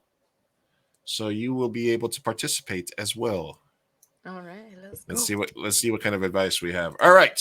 Let's see. Okay, this is a long one here. Ooh. Let me preview he. Oh, okay. Okay. All right. This is not serious... directly attacking either of us. Okay, cool. No. Trigger warning for this one, I think. But all right. Okay. This is our job. It's what we do, Sophia. All right, buckle up. All right. Female, cis, 39 years old. I was sexually assaulted by a new friend almost 2 years ago. I made it clear many, many times that I was only offered friendship. He caught me off guard one day. I said no, and he raped me. Different friend. Last week, I spent a lovely day with a friend I've known for a few years, but only recently started hanging out with. I made it clear quite a few times already that I only fought for friendship. Our friendship was a close bond where we can't really talk about specific life experiences. On this lovely day, he asked me if he could kiss me before I exited the car when he dropped me off at home. I said no, and reminded him that I only offered friendship. He asked and I said no, and distinctly and firmly expressed to him my decision no. Reason I did not want to even get remotely close to putting myself in a situation like the one I was in. At that point, I wanted out of the car, so I quickly said goodbye, reached over for a quick hug to keep things positive and calm. He grabbed and kissed me. I tried to get away, but he didn't let me go and continued to kiss me for more times. I don't remember what happened after that, but I remember quickly getting out of the car and rushing to get inside the house. This friend did express his attraction to me a few months ago, but as I had never been in a position where the other person was the only one interested, I thought it wasn't a big deal. As long as I expressed clearly I was not romantically interested and only offered friendship. After all, we are grown as adults. Okay, here we go. Since the incident, I've been more distant in our communications. He has felt the change. So what do I do? The incident triggered a memory of the sexual assault because even when I expressed clearly to these men I was not romantically interested, they still didn't give a fuck. When I said no, they did what they wanted. Trust issues have arisen within me about men, issue I don't deal with following the assault. Should I have a serious talk with this friend and once again tell him about the assault and why I'm upset that he disregarded everything I had just said and kissed me anyway? Stop talking to him altogether. I would really appreciate a male perspective with the greater issue of friendship and consent. All right. Okay, that's Heavy. Starting off heavy one. We're Damn. jumping into the deep, and I mean, like I said, we talk about all kinds of stuff. We've been kind of lighthearted. Sorry, I need a sip of my soda real Yeah, quick. take it. Yeah, that gave me Andrew Callahan vibes. That was like my advice that I want to give is mainly centered toward the men, because I feel like you're not doing anything wrong. You're verbalizing your boundaries. You're going out of your way, and so I don't know that you can do anything differently. You're doing amazing. But it's just these men that don't know how to respect females' boundaries and how to take no for an answer, and then still feel like you can treat a woman like they're your property. Like, it's just, man, it's disgusting behavior. I don't know. But she did want advice from a man's perspective about male and female friendships. So do you have any takes, Lou? Yeah, I was trying to sort of figure out how I would. I mean, I always give the two sides, right? The practical and the reactionary. So, look, find somebody that's bigger than him and have him beat up. I mean, point them out to a friend at a random event, and see if anything falls to the floor rapidly. Then cause a distraction so you can knock them out. No, listen, it definitely cut him off, but you also shouldn't let him off the hook. I don't know what. I can't defend nor speak for the entire male population, but if you clearly already had told him that you only offered friendship and he still went that way, then he's not going to ever be okay. He's not going to all of a sudden get it. It's that when people show you who they are, believe them the first time. And so I think that the only way for you to get through that is to cut yourself off. That's it. I think you make it clear. I think you let them know, listen, I don't appreciate what happened. I told you this specifically. I feel like you took advantage of me, and this is where our paths end. Don't contact me again. Or I'll tell your mama. Or yeah. Right? Like, is there any good that would come out of trying to shame somebody like that? No.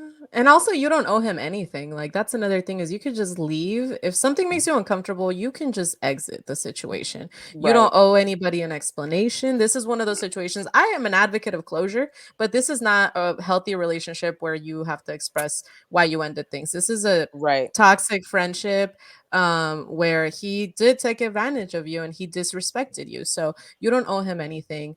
If you have the mental capacity or you want to do that and send him a message, sure, but I would say I don't think he's going to change, and I want to believe that maybe your words would affect him, but it seems like if in the moment he didn't see you as, he didn't take your no as a respectable option. So I'm just going to say that he probably won't take any explanation that you give him seriously. So I don't know. I think that you would be wasting your time in that situation, and my advice would just be to exit, to end the friendship and no longer continue. Yeah. Talissa, you got anything to add? You guys explained it perfectly. For my advice would be, like, if you are going to tell them, like, we're no longer friends, do it like over text on the phone. Don't do it in person. Like, this person practically cornered you in the car. You made your boundaries perfectly clear and he disrespected them. Like, that's not a friend. I don't think friends, male, female, non-binary, would ever if you guys are actually friends, they would never disrespect you like that, put you in an uncomfortable position, and basically triggered you from a previous event too, whether they knew about it or not. I just think they're not worth your time being friends with anymore. And cut it off. Yeah, definitely. It's not a friendship worth having, Yeah, and if you don't, he will then see his actions as validated. If you exactly. It's almost like reward. If you ignore it, if you continue if you continue to let him be in your circle, then he wins and he's allowed to do that. So you need to cut him off. And then if somebody, like, if for some reason you work together or you have similar friends or something like that, and they're like, hey, how come you don't hang out with XYZ guy? Just be like, because he doesn't know where to draw the line, and that's it. So listen, if anybody asks, I'm just, stay the fuck away from me, and don't have people asking me why I'm not hanging out with you, or I'm just saying, you gotta let them know it wasn't cool, and especially with your history, we hope that you are able to process it and not take it too seriously, or not let it affect you, and keep moving forward, and Yeah. Hope it hurts. Hope it hurts. Hope Let's it helps. let's not reinforce bad behavior. So definitely.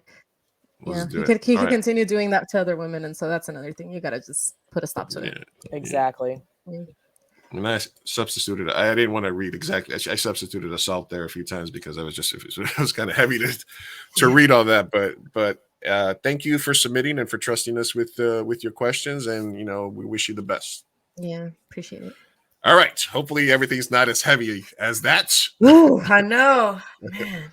All right. This next one comes to us from Spill the Beef, and they write, recently squashed some beef I had. Felt good and was wondering if you guys had any beefs y'all wanted to squash or not.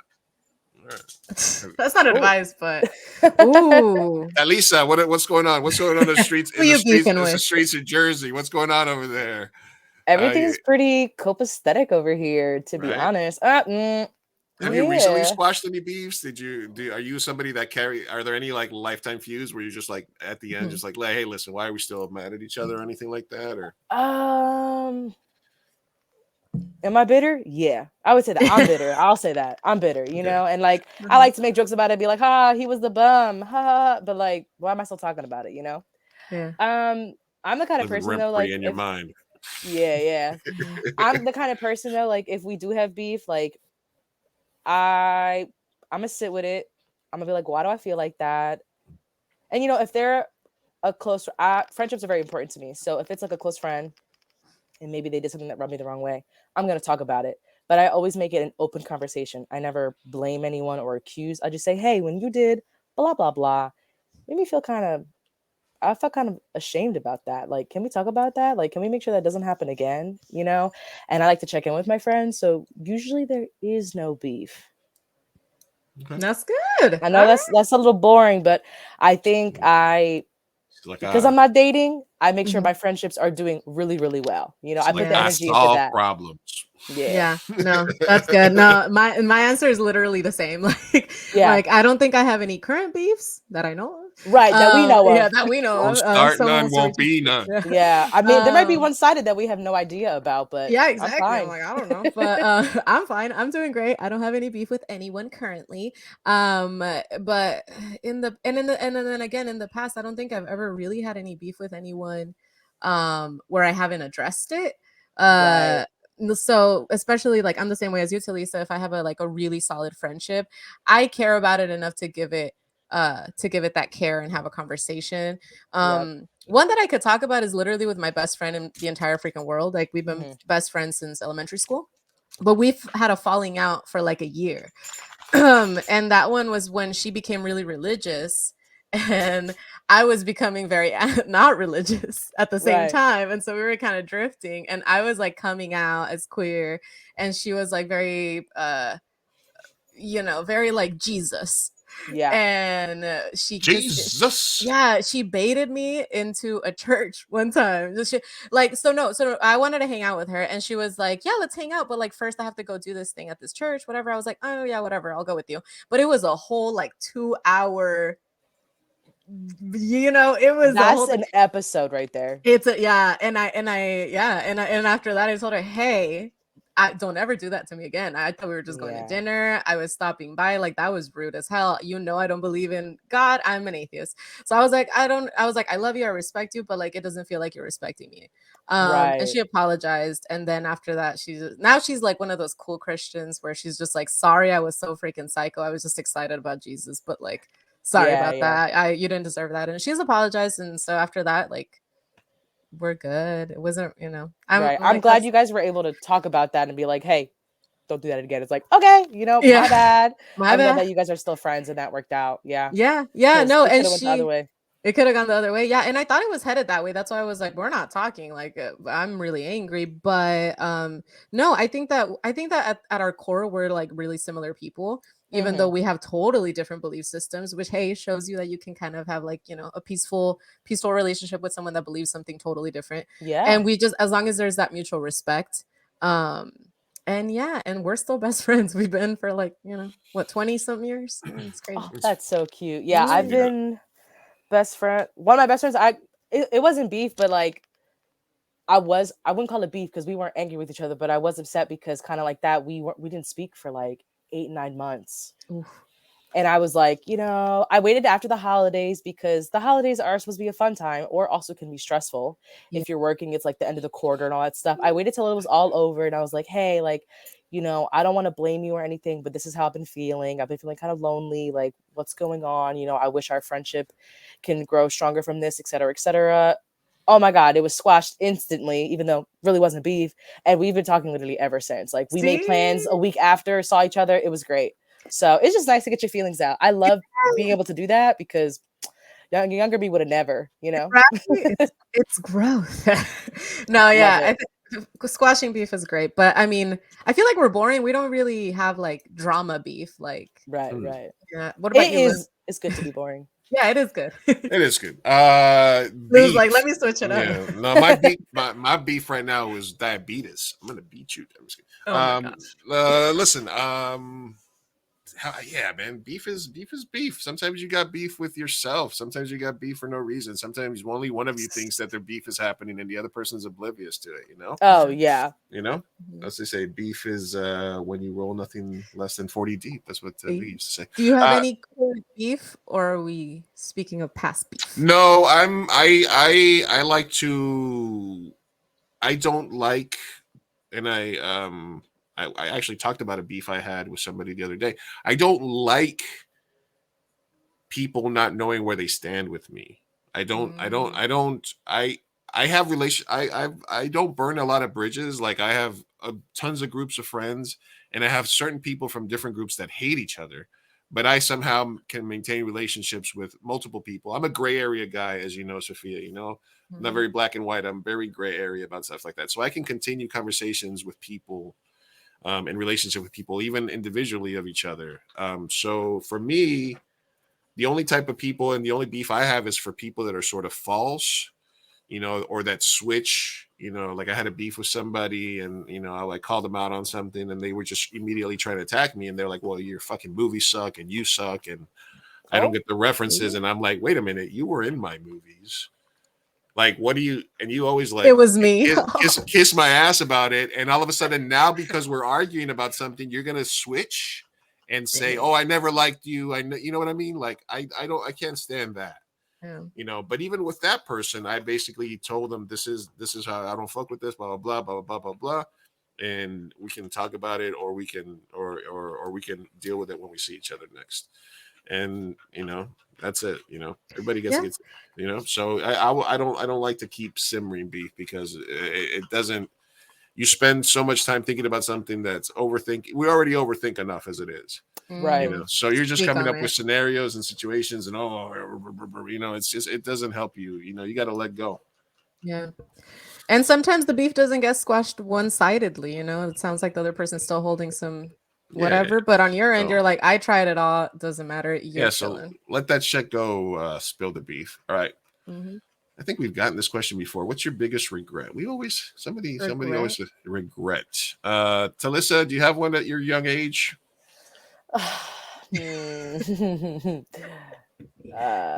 You regret not spending more time in the city when you were close by?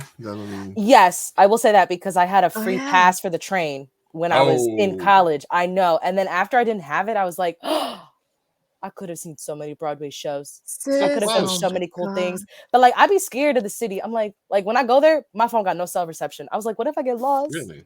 What if my phone dies? Like, I used to. Why does that happen though? That happened to me too. Every time I use the GPS, it'd be like, you're over here. I'm like, no, I'm not. What is happening? It's happened to me on multiple occasions, you know. Is it the buildings? What is it? Because I think so. I think it's just like everything. We're like intercepting Wi-Fi signals. I don't know what it is, but it's a mess. And it's like a little overwhelming for me.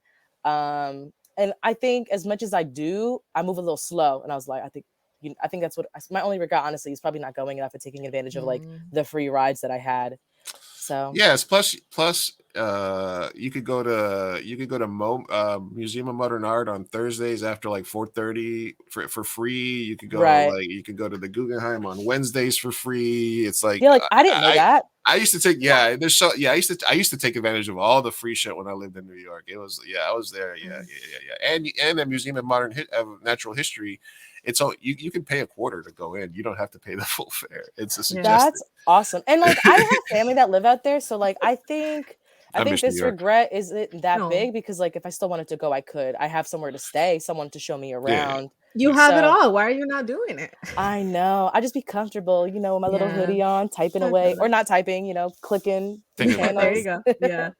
All right. So good luck. What about you guys? I think we've tried to answer this before. Sorry about that. I don't think I have I regret not being born into wealth. Like, what's that about? Parents, they just non-consensually birthed me. Yeah, I did not ask for this. I didn't ask for this. And like the audacity, you guys, Yeah, that'll be my regret too. Yeah, that's a big regret. Big one. I regret not finding Zoe Saldana when she no, was you did it. You know what? That would be my regret too. That would be mine too. You fucked up. I regret that when I was a senior and she was a junior, I was an actor in all the plays. I had no idea who the fuck she was. You had or where she was. At the very least, you could have dated. Like you had the age. I swear, and I was a svelte 6 foot. Yeah, that was all right. That was my thing. All right. Anyway, thank you for regrets. All right, we got one more here from Huevon. And Huevon says, need advice on getting off my ass and starting my podcast. Feeling overwhelmed about, I was overwhelmed by that word. Feeling overwhelmed about the amount of research I have to do since it's history-based. I love the subject, but just feel too lazy to start my research. Sophia? Are you frozen? Sophia's frozen. So is Sophia frozen? Yeah, Sophia's frozen. I think so. I thought she was deep really, inside. really still. All right, she just messaged me that her internet froze a little bit. Okay, got it. Yeah, you froze. You froze, Sophia. Yeah, you froze. All right, let me get this started. All right, starting a podcast. Well, you started a podcast as well. Yours is more like reaction based. But if you were starting a podcast about research, or when you have to do research for like crowdfunding or something like that, what is it that could kickstart you to get you going? I think I like to think aesthetically, like if it makes it fun. So like a mood board, putting on music, right? So let's say if you're doing something history based, like listen to music of the times, maybe pick out like one specific story that you like. And if you already know enough, you won't have to do as much research. And I think that can help you get into it. And also, like when you're researching, why don't you like record voice notes and just talk about like, oh, it's really interesting. I never knew that blah, blah, blah did whatever. So you can kind of have, you can practice your tone and how you relay the information. So whether it's going to be very serious and narrative and by the book, or you're going to go with the flow and be like, and kind of make it like funny. Like, is it going to be comedic and historic? Is it going to be like a play-by-play of what happened? I'm definitely not a history buff. I used to hate history because it was so much to remember. So I totally get that. And I can see that being a fear, but just start, even if you're like, okay, let me just record myself talking about something off the top of my head, right? That's practice. Yeah, that's interesting because you typically think of research for something like that as do a lot of research, and then write the script afterwards. But you're actually suggesting that as you do your research by doing notes, you could be figuring out what your tone is. You could figure out what how you're going to convey that information and practicing your pitch almost, right? Yeah. And I think it gets you more comfortable with the information and you're like retaining it so that when you say it, when you do the official podcast, I think you'll be a lot more calmer and in your zone. Sophia, any thoughts? Did you hear the question at least? No, I did not. I froze. You froze right when you were like, I was a slim little. Okay. No, the question was from Huevon. He said he needs advice on getting off his ass and starting his podcast. He's feeling overwhelmed about the amount of research he has to do since it's history based. Loves the subject, but just feel too lazy to start my research.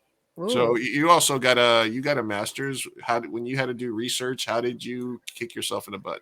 No, yeah, that's rough because like honestly, same. I love history, I love geography, I love psychology, but to do a podcast on that, oh man, that would take hours of research. You also don't want to spread any false information and Right. Talisa's idea was to record and do audio notes so that you can start practicing your pitch and stuff. So at least you're doing multiple things at once, right?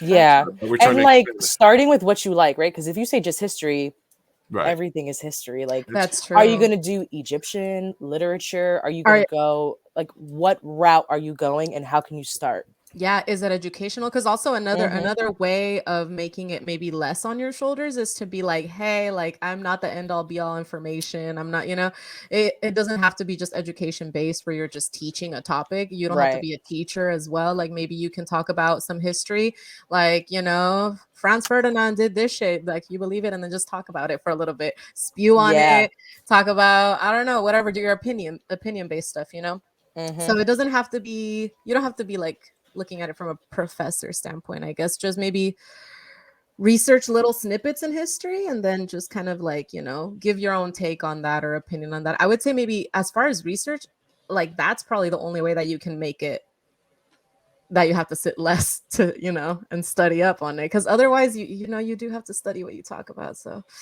yeah, I don't know. Maybe positive reinforcement. Maybe start doing like, I'm gonna sit down this many hours this week and then reward yourself if you do that, have a system. I'm gonna do that with my writing.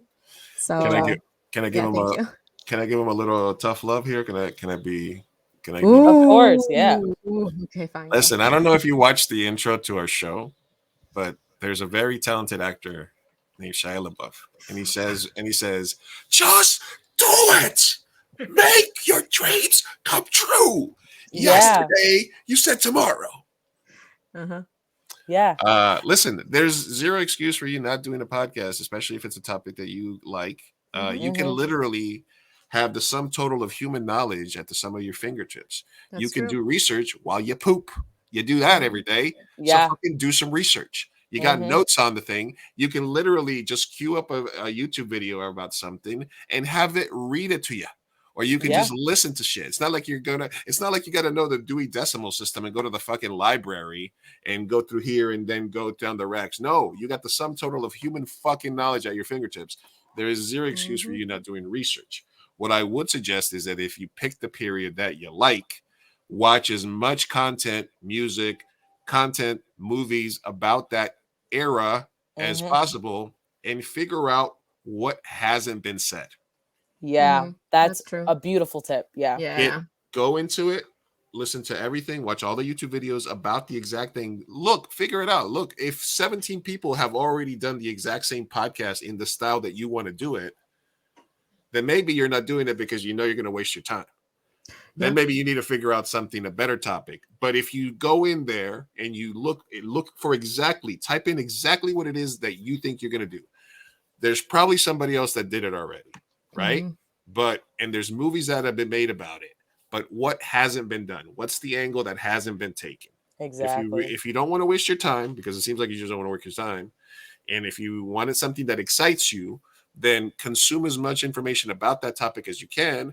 See if you're still excited about it, or if it's already been said, right? Then maybe you don't need to say it. But if there's an angle, if while you're consuming that content, you're like, I haven't really seen it from this perspective, or they're not really talking about these people in that time and stuff like that, then that's where you'll find your niche and something that'll make you excited about the project. Because if you're not excited about it, then you're not going to spend the time. I love that you said that because we were talking literally about this earlier, how like the podcast, community is already oversaturated. There's already everything under the freaking sea. So, for example, there's two podcasts that I listen to, History Chicks. They tell history, female history specifically from the female perspective. Little snippets, 30 minutes, like they're really easily digestible. I'm gonna tune into that. Link it to me. It's really good. Yeah. And then there's also horror queers, because I love horror films and I love queer shit. So there's a podcast for that. Yeah, but that's very niche. So horror queers, they talk about horror films from the queer perspective, and then also queer characters and stuff like that. The shit I like, right? But they didn't just say I'm gonna do a horror podcast or something like that. I mean, Right. those all exist, but if you could, the more niche you can make it, probably the more people that you can attract. So Yeah. that's a good example. That was good advice, Lynn. Thank you. You know, hey, sometimes I pull a brilliance out of my butt. But Dropping I will gems over say, here. you gave him more homework to do. Yeah, no. Well, like, I think If anything. look, if you don't do it, then you're not doing it, and it's either you're not ready to do it or you don't really want to do it. So if you, Yep, period. True. That's what it is. you Yeah. know, yeah, And like if another piece of advice for me is if you're like scared to record, just you can record an episode, you don't have to share it. Never That doesn't air mean it. people have it never has to see the light of day. But if it gets you comfortable to do it and you're like, oh, I messed up on this part. You know what I didn't think about? What was Napoleon's favorite dinner? I don't know. And then you do the research and then you're like, oh, I'm gonna make a video episode about that. Do it yourself. And then literally it'll snowball from there if you're actually excited about it. Yeah. Or find another podcast about it or find a Reddit page about that topic and see if somebody will have you as a guest on their podcast so you can talk. You know? I love that too. Yeah. Yeah, that happens. You know? can do it, Wayne. Just get off your ass and do it. Just do it. Yeah. Go back and listen to the intro again of this show. Yeah. All right, we're live here on a Wednesday at Mi Gente Show. Make sure you follow me, like it, all that. Thursday, girl. Cojelo con Tequerisi Pod. Cojelo con Pod. You can find them on Twitter and Spotify, etc. Talisa, thank you for stopping by. You still hanging in there? You good?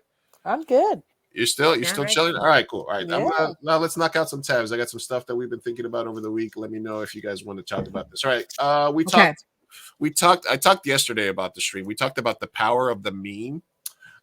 So we got good news and bad news out of the power of the meme. King of the Hill is making a comeback, right? We have the goddamn it, Bobby. I keep that thing on me. We have all the memes, all the Hank Hill rap memes and all that stuff. It's been out there. So what do we get?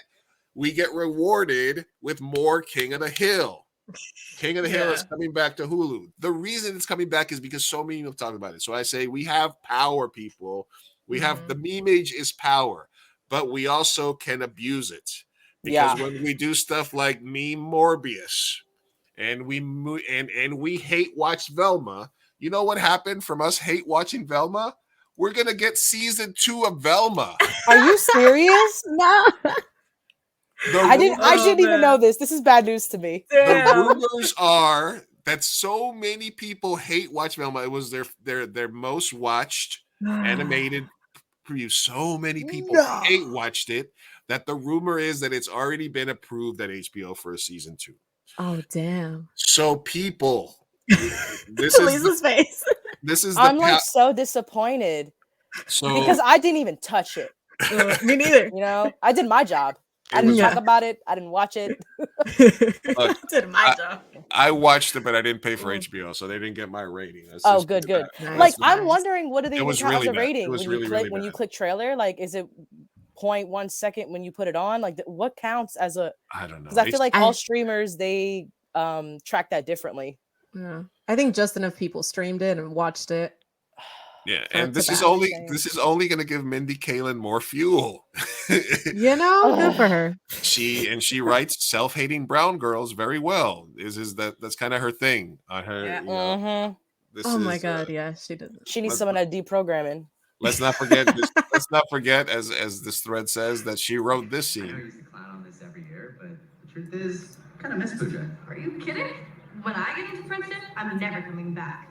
I'm gonna be an atheist who eats cheeseburgers every day with my white boyfriend. I gotta be that way too.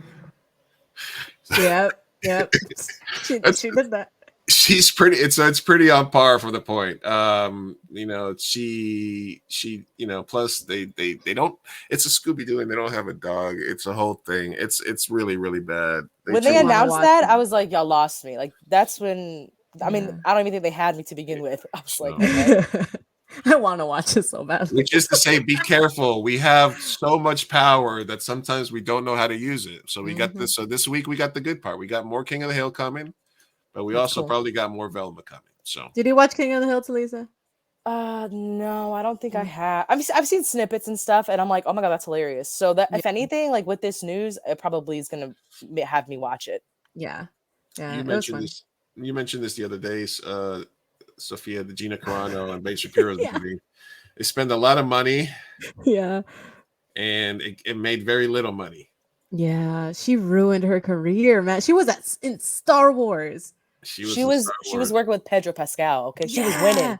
She was winning. She was on The Mandalorian. Yeah. Oh my god. She was gonna get her own Mandalorian spin-off. Yeah. She was gonna get that Disney money. I know she embarrassed. I know she is. I know she has to be. I mean, I will say though, Daily Wire makes their own money, so she's probably making some good Republican Daily Wire money. But well, they allegedly offered that one guy, Crowder. They offered him 50 million, right? 50 million for 2 years, or something like that. So if they got enough to give him 25 million a year, they probably gave her a couple of million at least to make that. Just save your money, girl. Yeah, if you're gonna I don't think you're yeah, she all right, single-handedly just killed her. All right, I got a question for the class here. All right. Okay. Where is you we're talking female anatomy, all right? Female anatomy, okay? Where is your nubis? N-U-B-I-S. N-U-B-I-S. Nubis. Oh, damn. Hold on. Nubis. Don't be Googling. Nubis. I know my hands are up here. Don't be Googling. Nubis. I'm trying to get any type of. Hold on. Okay. Do you? The word. Do you think? Does it sound familiar to you? Is it like the weenus where like you'll never figure it out? Like, you know. I haven't heard that in years. Yeah. All right. I'll let you off the hook. 45% of male students say they can find a nubis on the female reproductive system, except it doesn't exist. Exactly. Thank you. I was like, what? 31% of female, don't get so cocky. 31% of female students said they also could definitely find it, but it definitely does not exist. Oh my god. We're honest. Talisa, we are honest. Like we were like, what? I wasn't even gonna try to guess. I was gonna be like something in the elbow. I don't know. Like I was like, maybe like a fingertip. I don't know. Yeah, no, I would like a phalange. We are exactly phalange. We are honest. We're honest women. I try to be. I know. I was like, I'm not even gonna try to guess. I was like, I don't know. This is from earlier last week. This girl had to make a apology because she had posted a video of herself at the gym with like a guy behind her, right? Oh, she was the one, yeah. And wait, which one? Because there was like 5. There's a bunch. Last week. It was a lot. It was a lot. But this was the original one, and I started following this guy afterwards, Joey Schwoll, because he sort of breaks down a lot of these things before where it's like, hey, but there is sort of this phenomenon is when you're like you put the camera towards somebody like to see them, like you place the camera there, right? You're shooting video inside of a gym, and you're sort of making a video that you hope you're gonna do something that you want a lot of people to watch. Yeah, right. Like your goal with something like this is to get I would think, am I wrong, to get a bunch of followers, and probably most of those are going to be male followers, right? So that you get massive amounts of clicks, and then you can become an influencer. And then Gymshark sends you some leggings, and you're good, right? That's kind of the goal. So what is the point of, if you're doing something that everybody wants to do, like, and you're gonna film yourself, why would you try to shame somebody in the background for just acting like a person, you know? Yeah. No, to me, this is giving me like, remember that one? I don't know if it was on TikTok or if it was even before that, but like literally like somebody age and fat shamed this old lady in the gym. Oh yeah, like, she said, if I have to see this, you have to see this. Yeah. It's giving me that kind of vibe where I'm like, first of all, like maybe don't shoot in public without people's consent, especially. She got like a legal trouble for that. Wow. She should. Yeah. I'm like, I wouldn't want to be filmed like that. And like, there's another one. This is another one here. I'll play this one. I'll play this one for you because I thought it was interesting. It's an ick. This guy's in the locker room filming himself, right? This guy.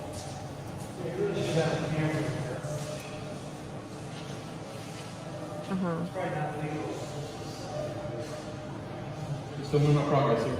What? Still moving progress.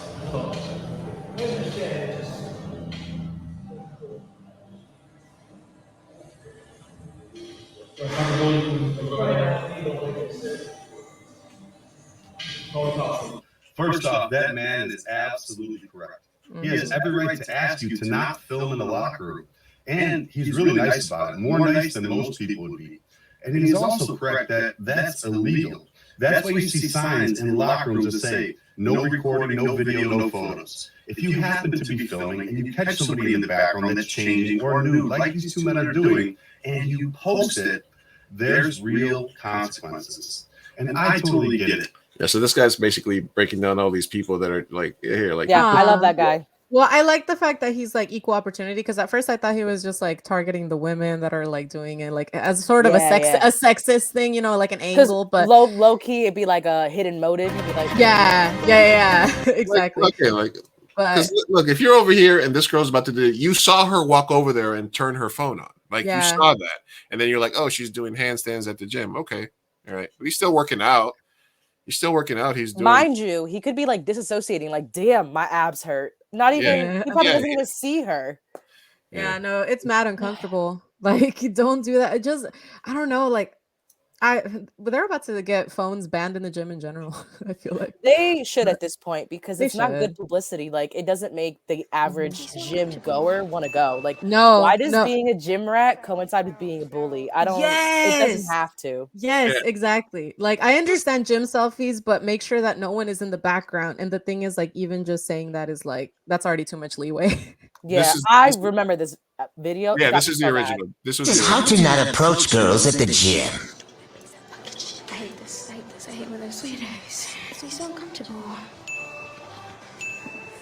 Feral, like fucking feral. What? 5 pounds.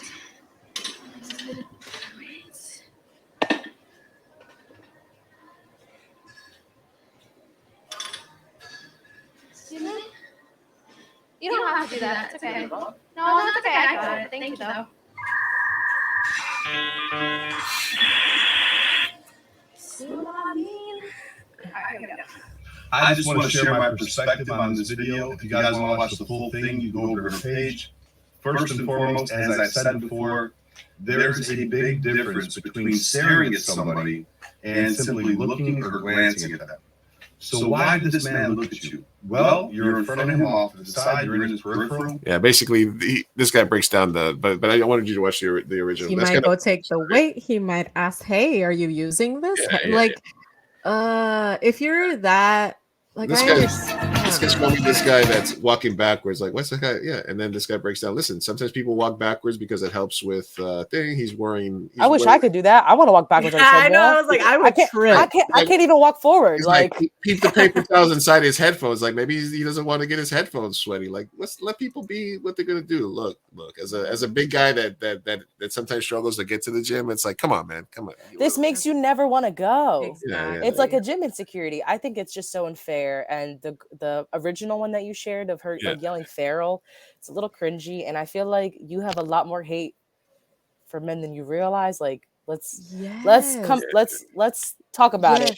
She maybe do gym stuff at home. Like, make your own gym. If you're that afraid to be around men, even in their proximity, then maybe you should not be going outside. Like, I'm sorry, but they exist. Or go to the gym at go to an all women's gym. I don't know if they have them anymore. I used to have one around me when I was younger. Or go when it's dead, like completely dead. Go on the off-peak hours.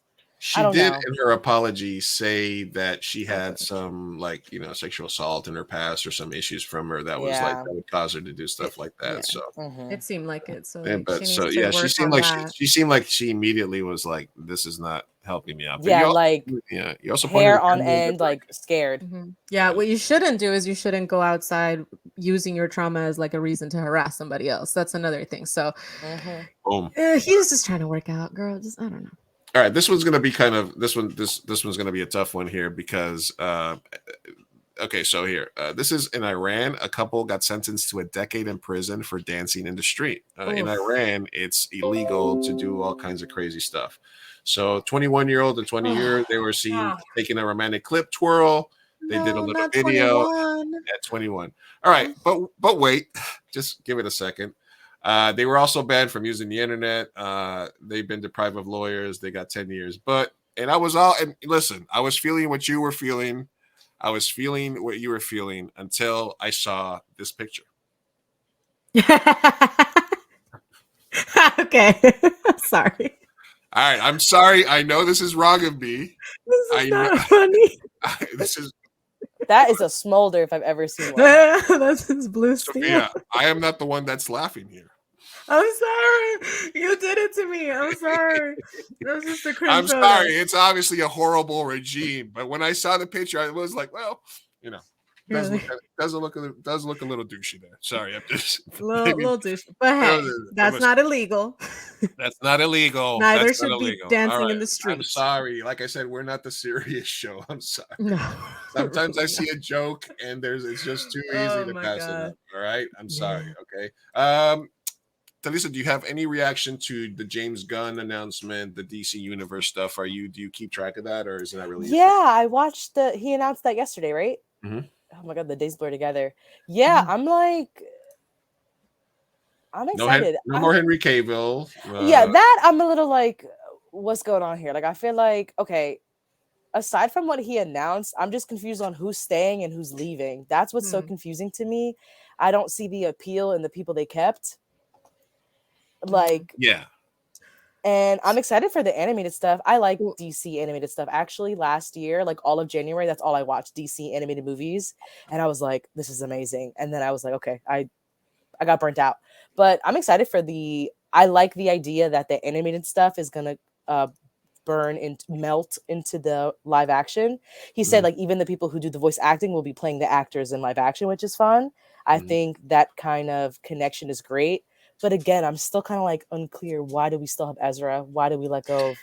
That's what I was gonna ask. I'm like, did Ezra Miller stay? Well, basically, I think what he's saying is that the Ezra Miller Flash movie is going to reset the whole universe, which is why they won't need Henry Cavill, why they won't need anybody else. So basically, I think he's gonna fuck with time and space somehow, and that's gonna reset a multiverse and all that. Yeah, multiverse, a lot of stuff. So. But like at this point, with how many rewrites it had, they literally could like recast them mid-movie. Yeah. We'd be fine with it. Like, I don't know what the dedication is. And this right here. Yeah, and they still say that girl was not releasable. Oh, please. I don't care. I don't believe you. Yeah, I don't even believe you. Even if that was true, like, I still want to see it. My curiosity cannot be. Exactly. Especially after Scooby-Doo did so well, you can't not release it. Even if it's terrible, we'll watch it. And Brendan Fraser is so hot right now. Like that, even for that. I love Brendan Fraser. I was just watching The Mummy the other day, like rewatching it. Oh, that's great. I love it. Yeah, and you brought it up, which is where these guys land. And I think the Ezra Miller thing is resetting everything for them. And I think that's why they kept it on the slate, because it allowed them to be like, yeah, he's a problematic piece of shit. But the movie came out good. Like, and then like when it doesn't, like, are they not going to be embarrassed? I just think that Warner Brothers they don't know what they're doing. And then like getting rid of Ray Fisher after he was basically like bullied off set and being harassed. Like, don't you think you guys could get good brownie points if you stood with him in solidarity and like got rid of the people that are actively harassing other people? I don't know. I will say though, I did cackle when they got rid of Patty Jenkins. That did make me cackle a little bit. I'm not gonna lie to you guys. Listen, I am an ally. I am all about female empowerment, but that made me laugh because she really thought she had a place in this business, and they were like, the next day they were like, "You're fired. What are you talking about?" And I was like, "Oh my god." But yeah, I don't know. It's disappointing because like I think, or I wonder if they're trying to like do the same formula as Marvel. You don't have to. That's what sets you guys apart. That's what your fan base likes, how different you are from Marvel. Why would we want the same thing over and over? Yeah, nobody. Yeah, exactly. It was MCU was light, fluffy. DC tried to do dark. It's Snyderverse, and now you're bringing it's all combined. It's going to be just one genre of superhero movie. Yeah. Let me ask you: did you guys like, or did you see Matt Reeves' The Batman? What did you guys think of that? No. I'm terrible at these movies, man. Oh, that's okay. That's okay. Comic book movie. I enjoyed it. I like Pattinson. I thought he did a great job. I thought it was really moody. I think maybe the Nirvana music was like a little on the nose, You know, it was just Yeah. a little too on the nose for me. But it was cool. The universe they built for him. It was kind of like a mix of it's kind of like a mix of things, you know. But it's like a mix of the different types of Gothams that they've made. Like, but I like that. It was like I was seeing something the other day that in the Nolan trilogy, like the Dark Knight trilogy, each time Gotham was completely different.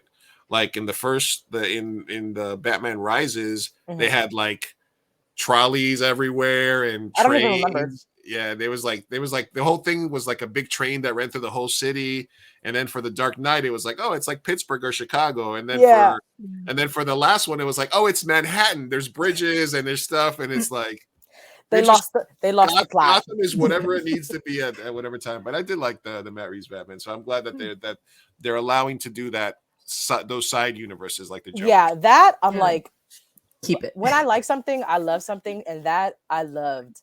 I love that like Gotham is its own character. I love the how Pattinson played Bruce Wayne. I love that they casually said like, oh, this is only year 2 Batman, and he's basically like ready to die for this because he has nothing to live for, so he thinks, you know. I thought that's why I like Bruce Wayne. That's why I love Batman as a character. Like, he's like, I'll get beat up because I don't care, you know. But like, you like broken men. Yeah, of course. Which is your favorite Batman? Oh, like actor? Yeah, which is your which is Daddy Batman? I'm gonna be honest. I love Michael Keaton with Michelle Pfeiffer. That right there. Ooh, that was an OG. Okay. Yeah. And like Pattinson, he's close. Ben Affleck, I was like, no. But then I was like, no, I don't get it. Like, I don't care for Ben Affleck. I was like, I don't get it. But no then Van Kilmer, no. What about Bale? Christian Bale. Christian Bale. I don't care for Christian Bale as a person. Like, I don't know. I think he's a cool Batman. I thought those were intriguing. But like, I like Michael Keaton. I don't know. I just really like him. But I love that movie because of Michelle Pfeiffer. Like, I love all the other elements wrapped around it. But right now, I think as I get older, my favorite Batman so far is Pattinson because he's like a little emo, hurt boy, you know, and now he's growing into, okay, Batman is a signal, like he's a person for the people. I don't know. That's just like, and they got back to more of like the investigative roots of the character too. Like, like the detective. Yeah, and I feel like every actor who has played Bruce Wayne and Batman, sometimes they're good as Bruce Wayne or they're good as Batman. Right. But I was sold for both personas with Pattinson. But I think it was because I was like, I don't know what they're doing, but I'm buying a ticket. And I was so into it. I was like, wow. Oh, I even bought the script, like the book. Oh, okay. It's like my first script in a book. I was like, I love it. Damn. Would you say you said your favorite though was the OG, right? The Tim Burton one, right? The yeah, that was fun. And even that Gotham is like so Michael Keaton, fun. I think was the best Bruce Wayne though. Yeah. Michael Keaton, I think, was the best Bruce Wayne. Yeah. But you're right. Pattinson was a really good Batman. Yeah. And I just can't wait to see who he becomes later. Like, it's just great. I'm we interested always in see this, him already as Batman. We see it's like 10 years in already. You know what I mean? Like broken back. What are you more excited for? If you could buy a ticket to watch one of these tomorrow, would it be the second Batman or would it be the Joker with Lady Gaga as It's Batman. Because aren't they making the sequel like a musical? Yeah. Why? I mean, I'm probably gonna watch it. I'm not gonna lie to y'all. I'm gonna watch it, but I don't. Because they got Lady Gaga. Yeah, and I'm gonna be honest with you. I don't think I've seen a lot of things with Lady Gaga in it. Like I never saw the. Lady Gaga was like, "Don't make me sing." The country one, that one. Yeah, I haven't seen it, so I'm like, okay. I saw it. It was alright. All right. Point of view: you are working in Congress, and somebody puts out free cupcakes. Do you take these cupcakes? Oh my God, no! Just wanted to put some cupcakes out for you guys.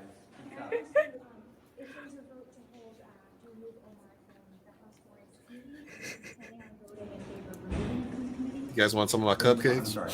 We're asking if there is a vote. If there is a vote. I'm the gay Jewish guy that's Catholic and married. I haven't seen it on the docket, but we'll make that determination. Anyway, And who are these cupcakes from? he put out Mystery cupcakes. mystery cupcakes. I don't trust anything that man says or does. All right, you're a hungry intern working in Congress. You're passing or smashing those cupcakes. Oh wait, I'm hungry. I mean, you're That's under. different. That's different. Yeah, all bets are off when I'm you're- hungry. I mean, Like you're an underpaid intern, right? You're starving, actually. But it's This is also hard. George Santos, who's he's a grifter. You don't know what the fuck's in those. I don't know what's in there. You don't know No, what's in those I cupcakes. would. I'd rather just starve. It's fine. Same. Yeah. Are you pro or against potlucks? Tell us. Depends who's hosting. Ooh. Honestly, I've hosted one. That was fun. So yeah, I'll go to my own. I throw down. I like to cook, Wait, but it really depends. What kind of potlucks are you against? Like anyone where there's an orgy right next to it, they're like, hey, an orgy potluck. Orgy potluck. Yeah, you Oh, never eat, hell no. never eat the food at an orgy. Just Oh hell no. have a burger afterwards. You'll be hungry. All right. Why, All right. Lou? Why? Listen. Let's leave some mystery. All right. This guy made a mad move with his wife. He was announcing his run for president, and right as he was doing it, his wife was starting to get a little wobbly. Oh my god. Not the flag falling on her. 3, 4. That was about 3 seconds too long that it took him to react to that. No. Yeah, it's a little bit. It took him a little bit. Look, she's falling here. He needs it. He was like, He's oh shit. literally the last one to get there. The last one. Did he forget they were married? You know that was an argument in the car ride back home.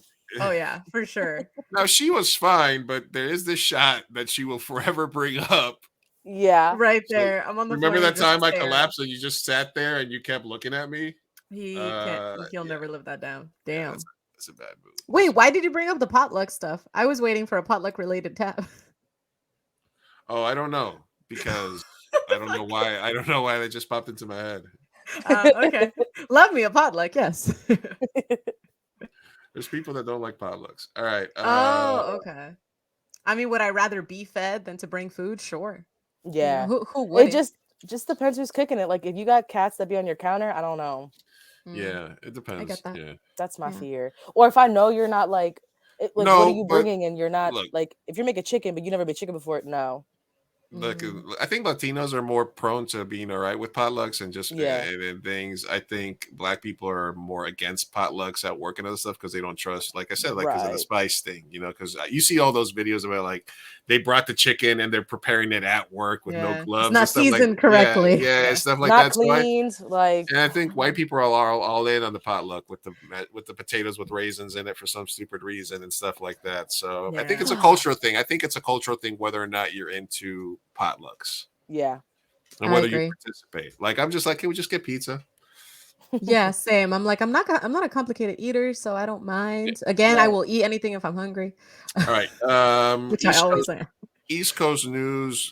This might be a little virtual signaling, or I don't know what this is. Hispanic lawmakers in Connecticut seek official ban on term LatinX.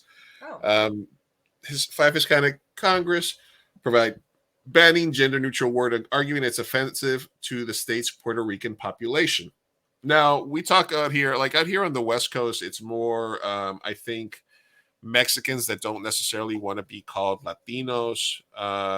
That's more of a California problem where they sometimes prefer to identify as Chicanos or Mexican Americans than Latinos. And then a lot of them also are like, yeah, we're Latinos, we're Mexican, we're both. Some people's prefer Chicanos. Very few people prefer Latinx, but I'm interested in the difference between the coast. Is it a big deal? In Jersey, is it used at all? Do you find that it's more based on age, whether people are into it or not? And are there more stuff like this happening where they're just I honestly, there's not much. The only anger or divide I see is online. In person, it's not like that at all. At least for me and my community and who I'm around. It's interchangeable for us, but again, I think it's because of who we're around. If I'm talking about everyone as a whole, I'll say Latinx, or I'll just say whatever first comes to mind. But if it's referring to us, I'll say Latinos, Latinas, because that's just who's around. And I know what their pronouns are and stuff, but it's not an argument here. So I'm always shocked online when people go out of the way to correct someone. Yeah. I'm kind of like, why can't we just be that's not a word, we're Latino. Yeah, I'm just like, can we why are we arguing about something that has nothing to do with you? Yeah. Why are you getting mad about it? Just be like, okay. Why would you ban a term too? Like the whole banning part is. Isn't that like freedom of speech? Doesn't that go against that? Like, because I'm gonna keep using it. The only argument that I understand where they're coming from is who started it, because a lot of the times, and I think Latinos are very not prone to being. I always bring up the Shia LaBeouf stuff where he played all the articles when he was in that movie where they're like Shia LaBeouf is in brown face, and it was like, no, most Latinos know a down white boy that hangs out with, the Latinos and stuff like that. It's a very common thing in our culture to have the down ass white boy. Like he's not. We got a few. Yeah, you know what I'm saying. So it's not really. So nobody. So all these articles got written.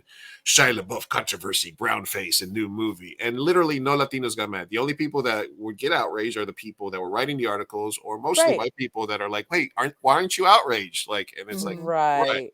So I think that's kind of like the thing where I lost my train of thought there, but it's always a thing where it's like it doesn't cost me anything to say it. If you don't like it, don't use it. Like exactly. We try to. I guess like I say, we react to news and culture from a Latinx perspective because it's just cleaner to say. But I also call the show Two Latinos and a Microphone when I'm referring to me and Safia. So that's kind of like. So I think it's too much to do. So I do understand where they're coming from when they say, "Hey, a white person created that term, and it's and it doesn't fit with the culture." And and then to that I say, like I said, when they created Spanish, they arbitrarily gave things either an A or an O. Yeah. El camión, la casa, la puerta, el cajón. So the door is feminine, but the drawer is masculine. Right. Yeah.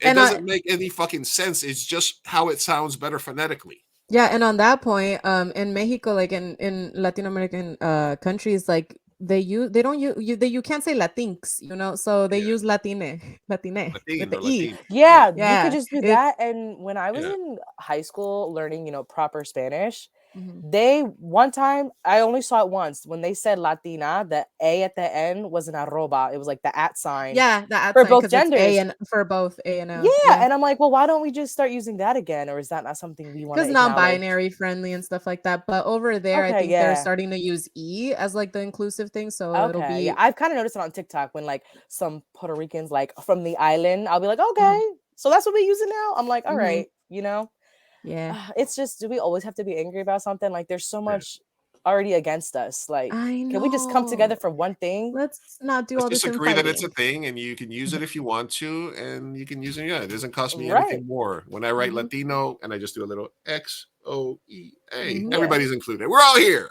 Yeah. Even though I'll always be a Latino, and I'll always refer to myself as a Latino. Niñas, niños, niñas. You guys. Yeah. And some things can go both. Like you could say el camión or la troca, and they're both the same fucking thing. So right. One's not correct, but yeah, sure. Well, we've bastardized the language enough. Yeah, that's fine. Okay, this one's scary. School teachers in Florida have begun removing entire shelves of books from their classrooms after new policy said they could be charged with felonies for exposing students to books that are considered prurient, or offensive. What does that mean? Like what books were a victim to this? I think really everything fun. Yeah, anything that can show you a person existing in an alternate lifestyle. Maybe I don't know. It's just okay. Well, wait, isn't it Florida? Wait, was it Florida that has the ban about like learning about African American history or something like that? Basically, anything that can be considered shit, shitty to white people. Why are we going so backwards? I don't get it. We're entering a dark age, man. Yeah, but then that kind of makes me think why is it so easy to revert? Like clearly we didn't get as far as we thought we did. No, it's that they what really happened is that like we said, Republicans are the devil and Democrats are cucks, and Democrats lead by claiming the high ground and being right, while Republicans actually do what it takes to do to get their shitty minority they're the minority, and they do what they have to do to make sure their shit is the one that gets through. They try to take over school boards, local elections. They figured it out. They mapped it out. They start on the ground. Yep, this is what we have to do. We don't have to win everything. We just have to win these little things and control this. and we can block shit and we can pass whatever we want, especially at a local level. Battles. Well, yeah, that's the bad part. My take without politicizing it too much is I think that it has a lot to do with just that fact that we are in late stage capitalism, and so there is a lot of poverty and people that are angry and they don't know where to put the anger and propaganda, whether it's from Republicans or Democrats, whomever, everyone does propaganda. I think that the people who are on the lower tier, poor, uneducated, all of that, hungry.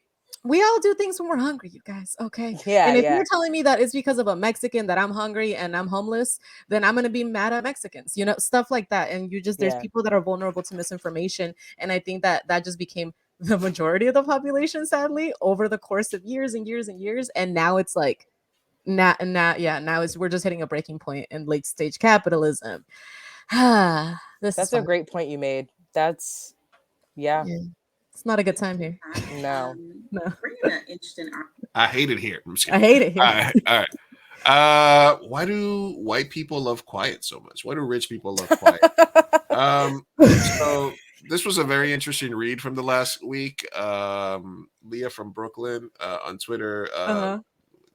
The sound of gentrification. There was an article in the Atlantic about Brooklyn and Harlem being dead after midnight. When I grew up, obviously in Brooklyn, Queens, any Latino neighborhood or Black neighborhood would always be popping at night, no matter the day. It's the way we grew up. So it is a very interesting read, a very good follow on the Atlantic. Why do rich people love quiet?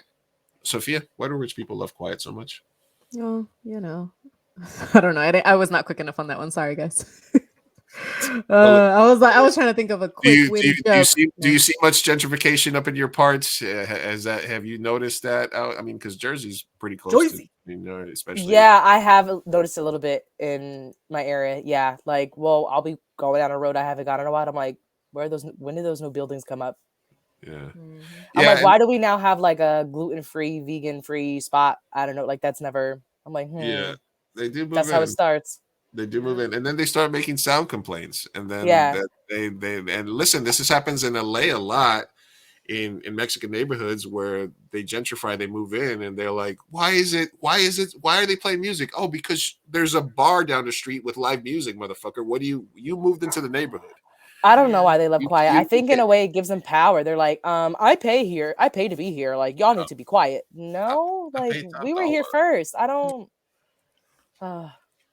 They used to happen a lot to me too. In my old neighborhood, we would always get the cops called on us, and it would be because we had a barbecue and we had music playing, but it was never even that loud. They would always call the cops on us, and we were like, okay, all the time on a weekend.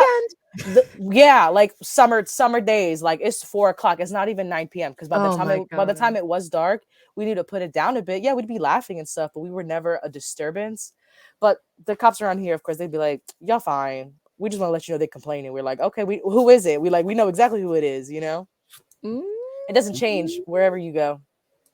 If you're right, you can go show your face and complain at the door. That's all I'm saying. Right. I've had to do that with my neighbors, over here. They were I don't know, they installed these speakers and they were loud, to the point where next to my room, the speaker was sounding. And I went and politely was like, yo, my office is right there. It's getting late. Can you turn it down? I'm not asking you to turn it off. Sorry, guys. And then they were like, yeah, no, sorry about that. We didn't even realize, but see what I mean? There's a polite way of going about it, especially if it's consistent and it's a work night. And it was a weekday. Yeah, it was a weekday and it had been consistent for hours. And I realized it's not a party. It's just somebody with a speaker on. I was like, oh, okay. Yeah. But if it was a party, that would have been fine. I'd have been like, can I come through? Yeah, exactly. I would have been like, hi. Can I get a drink? Yeah, exactly. And I might not complain. I thought that was an interesting thread. I put the link in the chat for anybody. Yes. Says, well said, Sophia. I think to your previous point. Thanks for hanging out. Alexandra stopped by. Oh, John's here. What's up, John? John, Mr. Vasquez. John. What's up, brother? Thanks for stopping by. All right. We just have a couple more things here, and then we'll get out of everybody's way. Not sure if you were aware of this, but there was an issue this week with Twitch streamer Atriot. Basically, Did you hear? He All right, this story gets deep, right? So basically, he was a streamer, and much like we do here, right? He has tabs open, where you can see kind of like the stuff that I'm looking at. Like you can see, I double check my tabs every time I do stuff. Like here's a story about Seth Rogen stuff. Here's the stuff that I'm talking about, right? Here's our things. So he had something like this going on, and he had a tab open that was for a website where you could pay to get deep fake porn made of anybody you want. And he had some deep fake porn made of Pokimane and another streamer. I mean, Pokemon's cute as hell, and obviously she's a very popular streamer. And the thing about it is that he knows her personally because he is a big time streamer. That's extra creepy. Mm-hmm. Right. He's like, isn't he friends with both of them? He's friends with both of them, yeah. And his wife knowed them because his wife. So he had to do the Twitch apology with his wife in the background crying. And he basically said that he was on Pornhub and he kept seeing an ad for it, and he kept seeing an ad after every video. So he probably was watching a shitload of porn.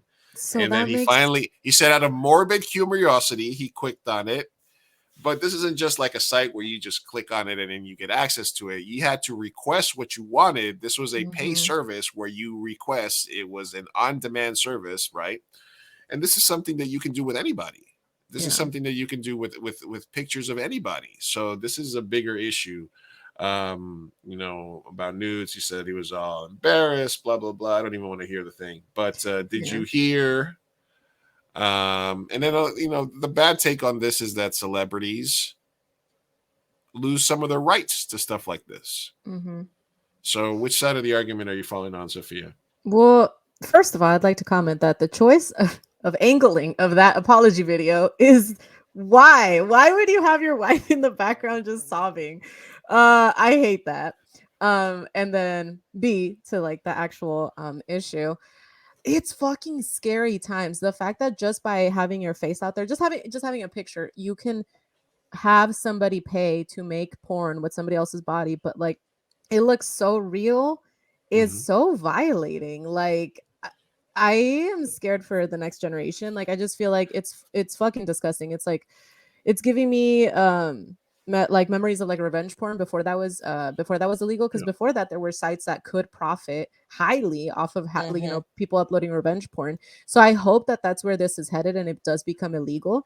But it's just fucking scary, because to me I feel like it's one thing when it's consensual porn, even though revenge porn is never okay, obviously, but like to go from content that you created versus content that you have no consent over, there's something super violating and creepy. And like I fear for, I mean, not only females, males can be victim to this as well, but like just anybody is just, I don't know, it's creepy. And I feel like the fact that you did with your friends, like there's just no coming back from this. I don't know, it's disgusting. Other streamers found out that they were like Sweet Anita, who's another big Twitch streamer, found out about it by the story that website was on. Is she the one that is suing? I think something happened today. Like they won something. I don't know. But what do you mean? Like I think that for the website, I think that she won I think they were able to get it taken down at that's some point. What it was. Yeah. But they're still suing, and the legal aspect is still going on. And I think she's still going to sue. The person who owned the website took it down voluntarily and deleted it. So that's kind of why people are okay to talk about it now, because they're not really promoting it. But it's out there. Do you ever fear that you get so famous that somebody starts doing stuff like that? Oh, yeah. Not even without being famous. No. Yeah, you just need one stalker. You need one stalker, one person who got one-sided beef and who's just a little bit evil. That's all you need. Yeah, because you see all these deepfakes where it's like, what if Arnold Schwarzenegger was in this movie, right? And it's like uncanny how close they can do it. So, we're entering a very age where testimony, where you could get charged with a crime, where you could, be fired from your job because somebody creates a video of you doing something vile. You know, and they show that to your boss. And if your boss can't distinguish whether it's reality or not, you know what I mean? It gets put on the internet. You could get fucking fucked. Like, it's terrifying. It's like swatting, but like a sex swatting. It's you know what I mean? It's kind of like, you're watching these people, you're fans of them. I mean, nobody's going to stop you from thinking naughty thoughts in your head. But if you're paying a website to create this shit just because it's out there out of morbid curiosity, listen, she's crying in the background because he fumbled the bag big time. You know, he fumbled it. I'm sorry. The angle was just not tasteful. I'm like, really? The bag? Like, I had it right here. I don't know whose idea it was for her You're to done. be there, but it's You're like done. an extra layer of embarrassment. It is because you're married to him. You're done. Crying. He was looking at stuff about people that you guys both know. I don't know. So many layers to this onion that I don't want. Yeah. What if your partner did something like that? What would your Oh yeah, like kick him to the curb, kicking his butt, and then kicking him to the curb. Right? Like, yeah. So you're okay with your partner watching any amount of porn, but if they created a porno of your someone face you of somebody know. else. Yeah, but like it's your sister or something. That's just like an extra It's layer an extra of disgust. layer. Because you paid, right? Because porn is easily accessible. You Right. paid. You paid. You looked up a picture. You put it in. You click enter, submit, or create. You waited. Of people that you know. You didn't even go like it typed wasn't in even your credit card celebrities. number. Yeah. I You're think- like, I want her in this outfit. I don't know how it works. I'm just making stuff up. They Like, take existing wait. pornos and just mask your face to it, right? Yeah. That's But what they they're make it doing. like Yeah, but oh, They man. don't act them. They don't get a new person. They just take an existing porn and they slap your face on it. That's just. All right, here's the one angle I'll ask you. What is there a scenario where like a consenting couple who, for example, has like a cuckold fantasy of seeing his wife have sex with somebody, instead has them make a deep porn of her having sex with multiple guys that they can watch together? Is that okay? Yeah. I'll say consensually, yes, as long as if they break up in the future, he does not distribute that. Yeah, And she like- has full ownership and control of it. Yeah. Literally verbatim what I was going to say. Like if they're married, there needs to be a clause in there like if we divorce, this needs to be deleted. This is Neither of mine. us can- either I have it or I have the right to delete it forever. It's written in stone. Yeah. Yes. Yeah. All right, I all agree. right. Yeah. Got it. All right, But okay. yeah, no, for sure. I mean, like everything in technology, it can have its positive aspects. That would be one. Lou, you found it. Congrats. I was just listen. I'm in the gray area. I'm knee deep in that. All right. The last things that I had here were you can hang out with Seth Rogen as his LA creative retreat. Basically, listen. He's doing a partnership with Airbnb on the February 15, 16, and 17. 2 lucky guests per night will be able to witness his creative process. You're gonna get one of his. They make pottery now, I guess. He's gonna get stoned. Oh my god! It's pretty interesting. All you have to do is basically book it. It's not a contest. You just go to the link, and you got to be the first one when it comes up on Airbnb to book it, and you can book it, and you can just hang out with Seth Rogen. Whoa! Okay, I want to do this. It's free. That's incredible. No, you have to. I mean, it's $42 for the room to book it on Airbnb. That's cool. Plus, probably like an $800 cleaning fee or something. Right. Right. Somewhere. Yeah. But yeah, you can find this. You can do it. Is it live though, or is it like it's gonna be open for an hour on Friday? It's gonna be open February 7th at 10 a.m. Here, I'll put the link. That's pretty incredible. I'll do it.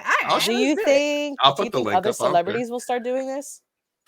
I don't know. Why wouldn't they? I mean, oh shit! Listen, if I could go up to LA for a day to smoke weed with Seth Rogen and hang out and talk movies, I'd love that. That sounds fun. You know who's really smart though is Bad Bunny. He literally just made an Airbnb like out of like the cover of his album, and it's been booked for years. Like, wow. Like it's already pre-booked for the next I don't know how many years. And when I think about how much that charges a night, it's insane. Like I'm like, this man is making so much money. So much. There's the Airbnb in like Rosarito that was Pablo Escobar's house that's continuously sold out, right? See who's making money off of that? God damn! I need to get an Airbnb. I need to make something cool and trendy. Come on! You want to be an evil landlord now? Come on, Sophia. You're back. I know. That's like the fear. We are in late stage capitalism. If you can't beat them, join them. Right. All right. This is the clapback of the week. They try to tell this fashion designer that she wasn't American enough, and she told them, well, you'll hear for yourself if it would play. Yeah. Come on, come on. Telling you we don't like silence, huh? What happened here? I don't know. I mean, your Wi-Fi is better than mine. I'll tell you that much. Yeah, I had it already ready to go. Oh, there you go. She did not stop. Some of our viewers may say, we cannot trust Iran. What are your thoughts? I mean, I don't think we can trust this country. I mean, what has this country done to the majority of the countries in the Middle East? You know, like, I don't think Iran's having nuclear weapons. I'm a pacifist. I don't believe in violence. But also, when we look at the legacy of imperialism and colonization in the Middle East, and then we see the legacy of this country and all of the violence that it has not only created, but also created the capacity for. A lot of these weapons in the Middle East are completely brought in by the United States. A lot of Americans might take offense to that. You're an American. I don't sound like an American when you're saying it, you know? It's because I've read, you know, and I think it's really important that we look these really simple narratives that we're told, whether it's about Muslim women, whether it's about the legacy of this country, knowing that this country literally was built on the backs of black slaves and after the genocide of indigenous people. And I think there's a lot that we can be proud about, but I think that we shouldn't let that sort of blindside us for the reality of the situation. Yes. Boom. Yes. Well oh said. my God. I love it. Yes. Dude, we literally just, like this past week, bombed Iran's weapons facility unprovoked for no reason. So we do a lot of shit. We do so much. And then we just love to be like, well, they're misogynistic and blah, blah, blah. Like, bro, we invaded them. Yeah. I don't. American ignorance is like truly baffling to me. Like when it comes to the scope of just international affairs, like we stupid. We stupid. Talisa V. Yes. Yeah. Everybody go follow her on Twitter. Cojelo con Tequerisi podcast. Films coming up. Look for it eventually. In abundance. Yes. Are you at Tally V everywhere? Yes, Instagram, Twitter. That's where I usually am. Maybe even on Letterboxd. I don't even know. I like to log my movies. She passed the bracket bit. She contributed during the No Namiswe section, and she's hung out with us. So I want to thank you very much for coming on. Thank you so much for being here. Thanks so much for having me. I really had fun, and I hope, I hope you guys had fun with me, and I hope we all learned something from this. I know I did. Yeah, absolutely. Oh, yeah. We definitely, it was definitely a treat to have you on. And like I said, I wish you all the best with your filmmaking career. We're always here. Writer to writer, director to director. We have actors and stuff like that. If you want to write something that takes place in San Diego, we can help you out. I know some people. Same over here. I got connects. I got you. Next time I'm in the East Coast, I'm hit you. You're West Coast connected now, so awesome. We're going to let you go. Talisa, we're going to say goodbye to everybody. So everybody, thank you for joining us tonight. Make sure you follow her. Make sure you follow @Me Gente Show everywhere. Make sure you like, share with your friends. Give us a rating on whatever podcast network you're on. We appreciate it. We love you. We'll be better next time. Thank you, guys. Peace out. Hasta luego. Bye.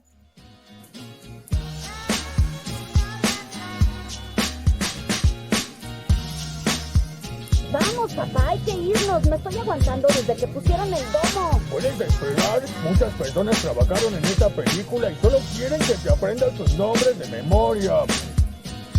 Y yo quiero asegurarme de que ningún animal resultó lesionado durante la filmación de esta película. ¡Listo! ¡Uy, palomitas en el suelo! Wow.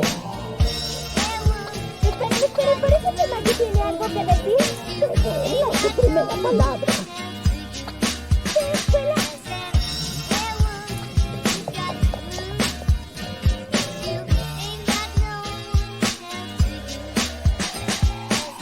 4 años de escuela de cinematografía para esto.